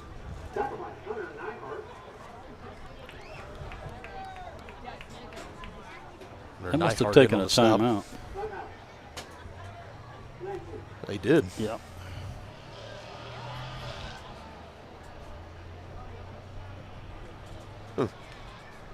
So Coach Pollard and his squad still want to try to finish this game out on a high note here. You take a look at the upcoming schedule for the Lions. More action in the UKC. They're at Topeka West to take on the Chargers next week. The week after that, back home, we'll take on the Seaman Vikings. That could be another tough contest. And then on the road at Piper. Never an easy contest with the Piper Pirates. Whereas for the Chieftains, they will actually be coming up on back-to-back road stints at Paola next weekend and then at Bonner Springs the week after before coming home 3 weeks from tonight as they will host the Basehor-Linwood Bobcats. That might be a good one. Under 90 seconds in this one. Another throw over the middle goes incomplete, trying to find Kennedy. Pressure was coming around for the Chieftains, and they needed that being fourth down, so the Chieftain offense now could come out a minute 19, could take a couple of kneel downs and wrap this one up. Victory formation, guys. Lions move to 0-2 tonight on fourth downs.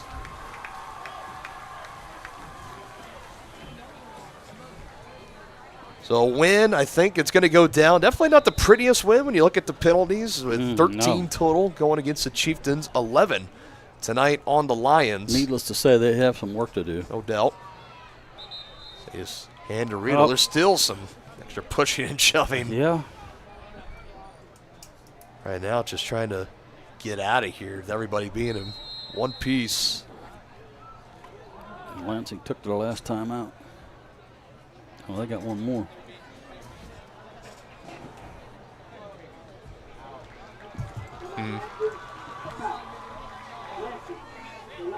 That was actually their last timeout, so they can't stop the clock anymore. You know, shades of the game last year, I feel like. Yeah. It was the game, it was well over. Chieftains were just trying to kneel it out, and Lansing wasn't going down without a fight then. They're not going down without a fight here now. I mean, after they just burnt the last timeouts, there's really nothing more they can do here. While we have a time, take a look at what we got coming up here on Tonganoxie Sports Live down the road. We got boys soccer coming up 6 nights from now. This next Thursday, September 25th, home match here against Ottawa. Like I mentioned, back-to-back road football games at Paola and at Bonner Springs. We return with Chieftain volleyball back on October 9th. That'll be a home match, the final home match of the regular season. It'll be senior night for the volleyball squad. So got a good mix of some soccer, football, volleyball. That is what is coming up here on Tonganoxie Sports Live. Maybe just a handful of plays more in this one. Trying to wrap it up. Lions are still bringing pressure. Chieftains still running the ball with Blake Riedel. Extra shoves here at the end. These teams, I don't think they're going to be on each other's Christmas card No, I don't list think at so. all. Like, they're not going to be exchanging gifts or inviting you over for some hot cocoa or anything like that. No. That's invite got lost in the mail, and by lost in the mail, never sent in the mail. I think that's how that's going to end.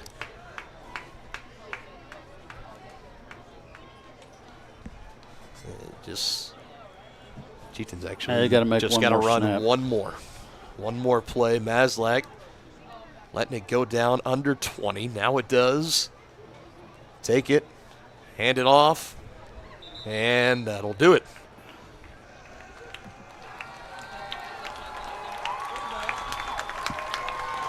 And home crowd giving a standing ovation for their Chieftains. They beat the Lansing Lions on homecoming, 40-15, the final score. Chieftains will now move to 2-1. Lions will fall to 1-2. Handshake line, expect everything, hopefully, to go okay in that. Yeah. We'll break down, recap the action. We'll get an interview with Coach Troyer, all that and more. At this point, we could get a flag on this handshake line. You know what? I hope not. Let's not get a flag during the postgame show. How about that? Let's work on that. Be back. Brothers Market postgame show. We return on Tonganoxie Sports Live. Chieftains win 40-15. Shop local and save at Brothers Market in Tonganoxie, where we treat you like family. Brothers Market has great everyday deals throughout the store. Enjoy fresh cut steaks from the meat department, the freshest fruits and vegetables from the produce aisle, and savor the flavors from the bakery. Check out their weekly ad to get the best deals on what you need. From apples to aspirin, Cool Whip to cool crisp lettuce. Brothers Market, open daily. Learn more at shopbrothersmarket.com. First State Bank and Trust is with you wherever you are with complete online banking. Cheering on the Chieftains once again? Why not pay your bills online? Waiting on your kiddos to get out of school? Seems like a good time to make a transfer. Or how about making a deposit from here? Back in the gym for another night? Why not get an e-statement while you cheer on Tongi? And of course, at First State Bank and Trust, you can always bank from right here. Come on in and see us and get your very own Chieftain card. To learn more about all the great ways to bank with First State Bank and Trust, go to firststateks.com. Charlie was born at LMH. We had a great team of nurses. Not only did they check in on us regularly, they always asked if we had questions, always made sure that we understood what was going on. I cannot say enough wonderful things about the labor and delivery, family birthing, and mother baby care team at LMH Health. We had to put our entire trust into their hands, and just everyone was so friendly and so supportive. For projects big or small, Southern Star asks you to always call 811 before you dig. It's free, easy, and keeps our community safe. After calling 811, a professional will use paint or flags to mark buried utility lines within a few days. And calling 811 is the law. Hitting underground lines can disrupt utility service and cause serious injury. Safety is in your hands. Every dig, every time.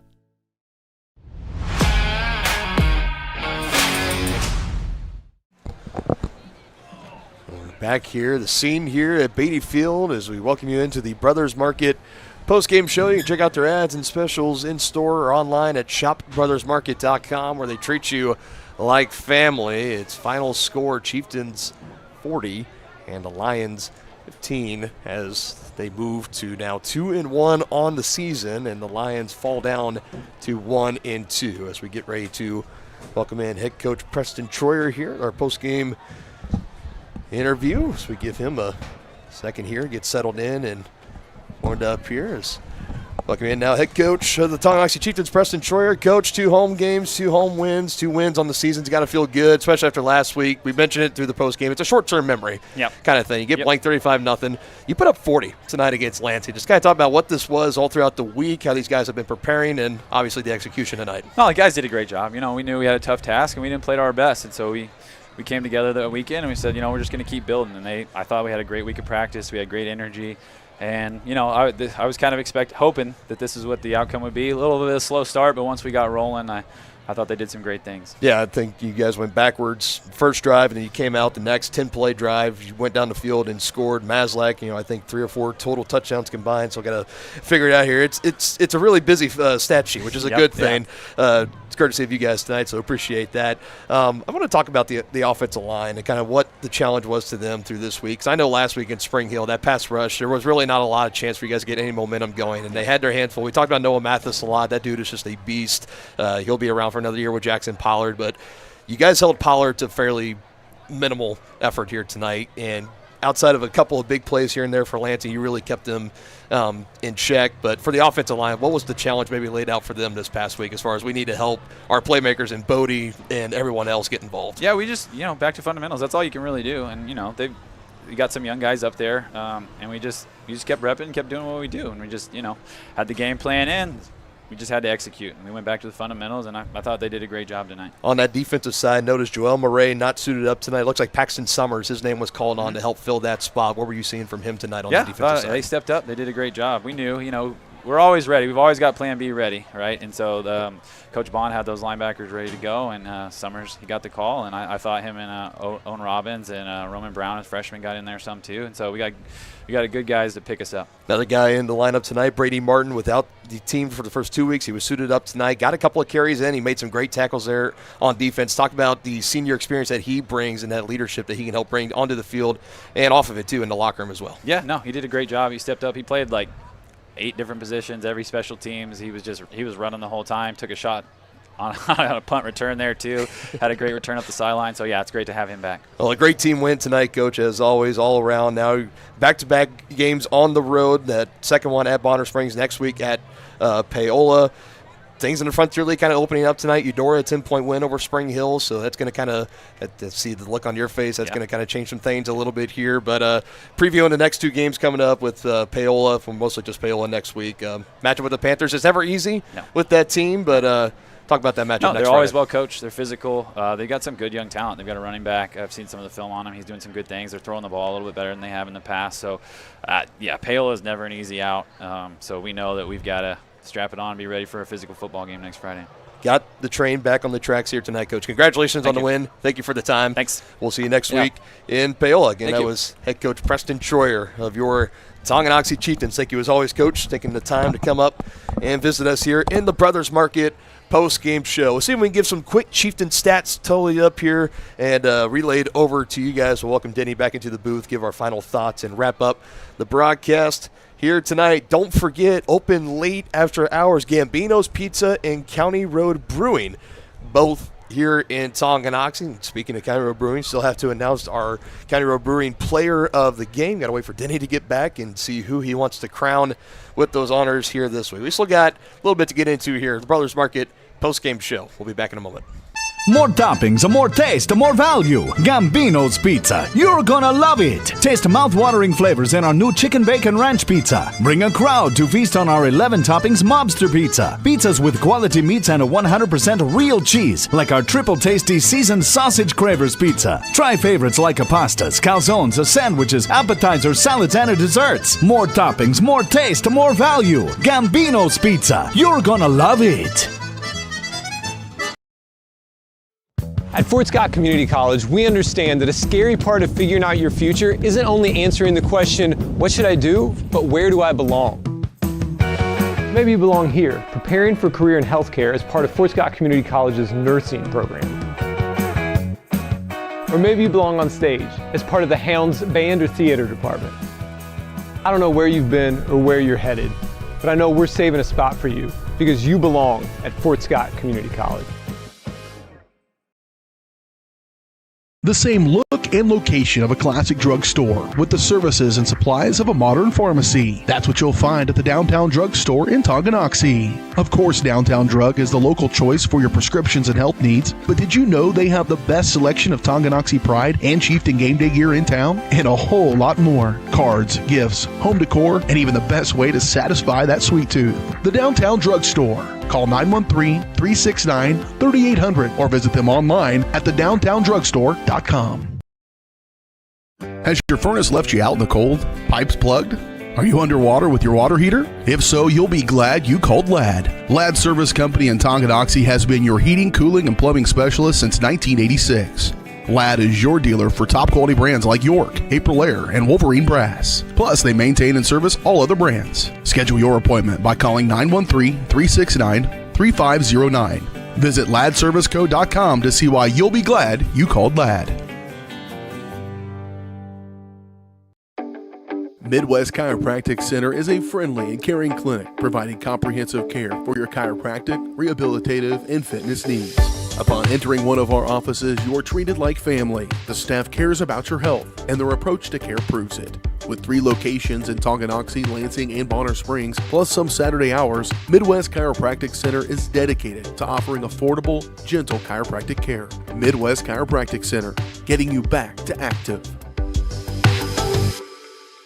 Families and business owners have trusted Mutual Savings Association for over 100 years. They offer checking accounts, online banking, personal and business loans, investment planning, insurance and retirement plans, and so much more.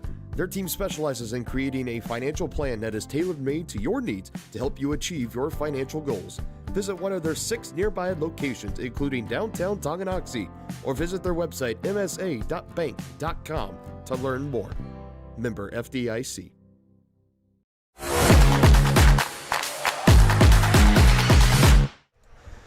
Thank you. The Brothers Market post-game show, wrapping up our coverage. And Denny, like I mentioned, wrong screen. Yeah, 40-15, Chieftains victorious. While you were away, I want to give you a chance, your thoughts here of what you saw from this Chieftain team tonight and thoughts on moving up to 2-1 in a pretty resounding way tonight. Yeah, no question. I thought the offense responded well, especially after that first opening drive where they went 3 and out and had penalties and losses. They came back and put up 40. So I think you got to be really happy with that. Defense played good.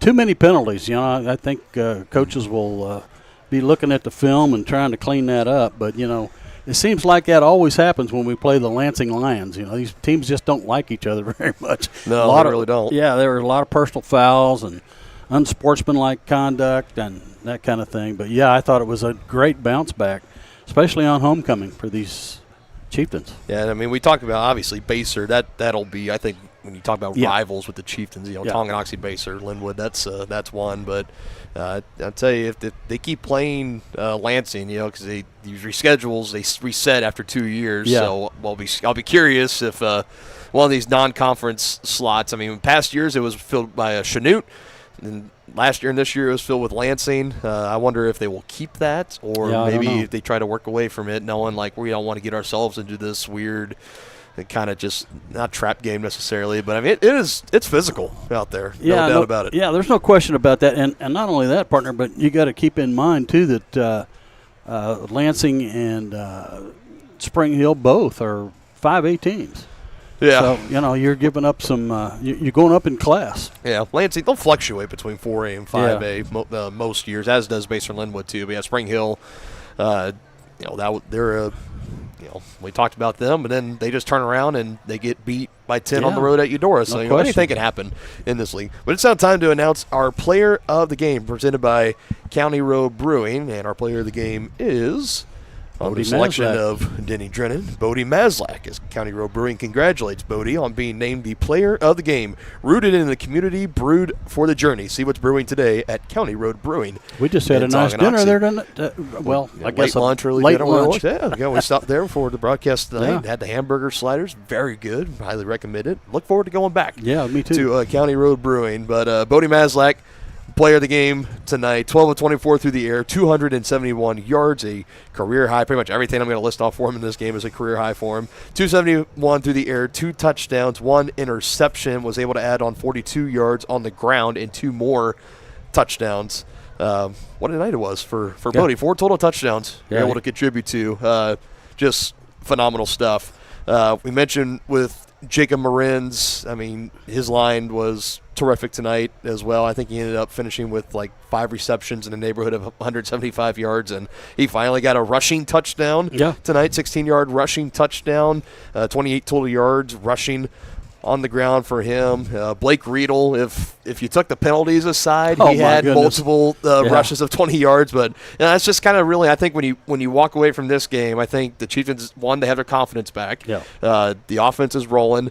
Defense was looking really good too. It's just the penalty. You got to find a way to clean up the penalties because you go out and you commit 13 penalties in any game. I mean, you're not going to win too many of those games. No. So I mean, this is you won tonight, but going for the future, you don't want to try to replicate that, right. Obviously. So, again, congratulations. Bodie Maslak, our County Road Brewing player of the game. Hey, can I give a quick shout-out to Paxton Summers, the sophomore that came in to fill an injury. Joel Murray. Joel Murray, and I'm telling you what, Paxton made the most of his night. Yeah, I mean, we talked with Coach Schroyer about that too, and he credited Coach Bond saying he got the linebackers ready, and it's been the mindset here at Tongi for a long time. It's next man up. When someone's not able to go, someone's got to be able to step up, and that was Paxton Summers tonight. You were looking at this roster, for the Chieftains, just 10 seniors, 13 juniors. The largest class they have is sophomores at 20. Well, they have 21 freshmen, but 20 sophomores. I mean, that's a lot of underclassmen. You knew some of them,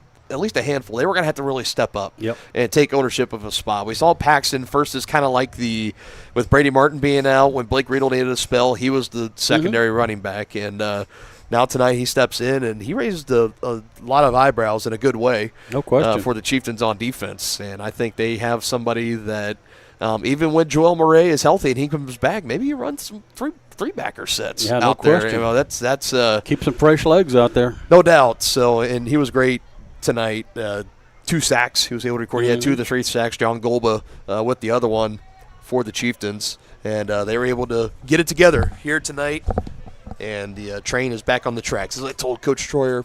And we will see this team again in a week as we go on the road at Paola. It kind of surprises me with how long you and me have been doing this. We have never made a trip to Paola together. Last time would have been back. Not for football. We have for softball, I think. Sure, but to do a football game, I haven't been there since 2020. Right. Back when John Rushkoff was my play-by-play broadcaster. And last time the Chieftains were on the road, I had a wedding dinner rehearsal for a wedding. I think we were next day. I think we were all 3 there. Yeah, I think we all 3 of us were there. My beautiful wife Brittany running the camera for us tonight. But yeah, so look forward to getting back out to Paola. Should be a great game. Hope the Chieftains can keep the hot momentum rolling. Again, just one last final look what we got coming up here in the near future on Tongi Sports Live. Boys soccer next Thursday on the road at Paola, on the road at Bonner to start October, and then another match with the Braves on the volleyball court October 9th for senior night. Denny, any final thoughts before we wrap it up? No, I'm happy to see this bounce back by the Chieftains because, man, after last week, that was pretty tough to take. So I was really kind of wondering how that bounced back, but they bounced back with a vengeance. Yeah, it was one of those games coming into tonight. You were thinking if they come and they get beat by 2-3 scores, this could be sending the season on a downward spiral. But they came out and they did the exact opposite, and now I think it's we're ready to roll now, and they have a good chance if they can beat Paola and they can beat Bonner, they can bring in a 3-game winning streak. Their next home game when they host Baser Linwood. We'll wait and see. But that is it for us here tonight, wrapping up the Brothers Market post-game show where they treat you like family. Thank you guys for joining along with us tonight. We will see you on Thursday. Boys soccer action, a home match against the Ottawa Cyclones alongside everybody here at Tonganoxie High School. Josie Eustis, our athletic director, Cody Witt, the principal, Brittany Funk on camera, Dennis Drennan, my wingman on color. As always, I'm Dylan Funk saying so long. We'll see you next time here on your home of the Chieftains, Tonganoxie Sports Live. Have a great weekend, everybody. We'll see you next week.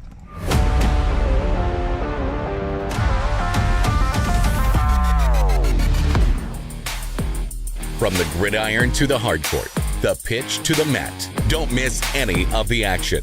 We're there with live, local sports coverage at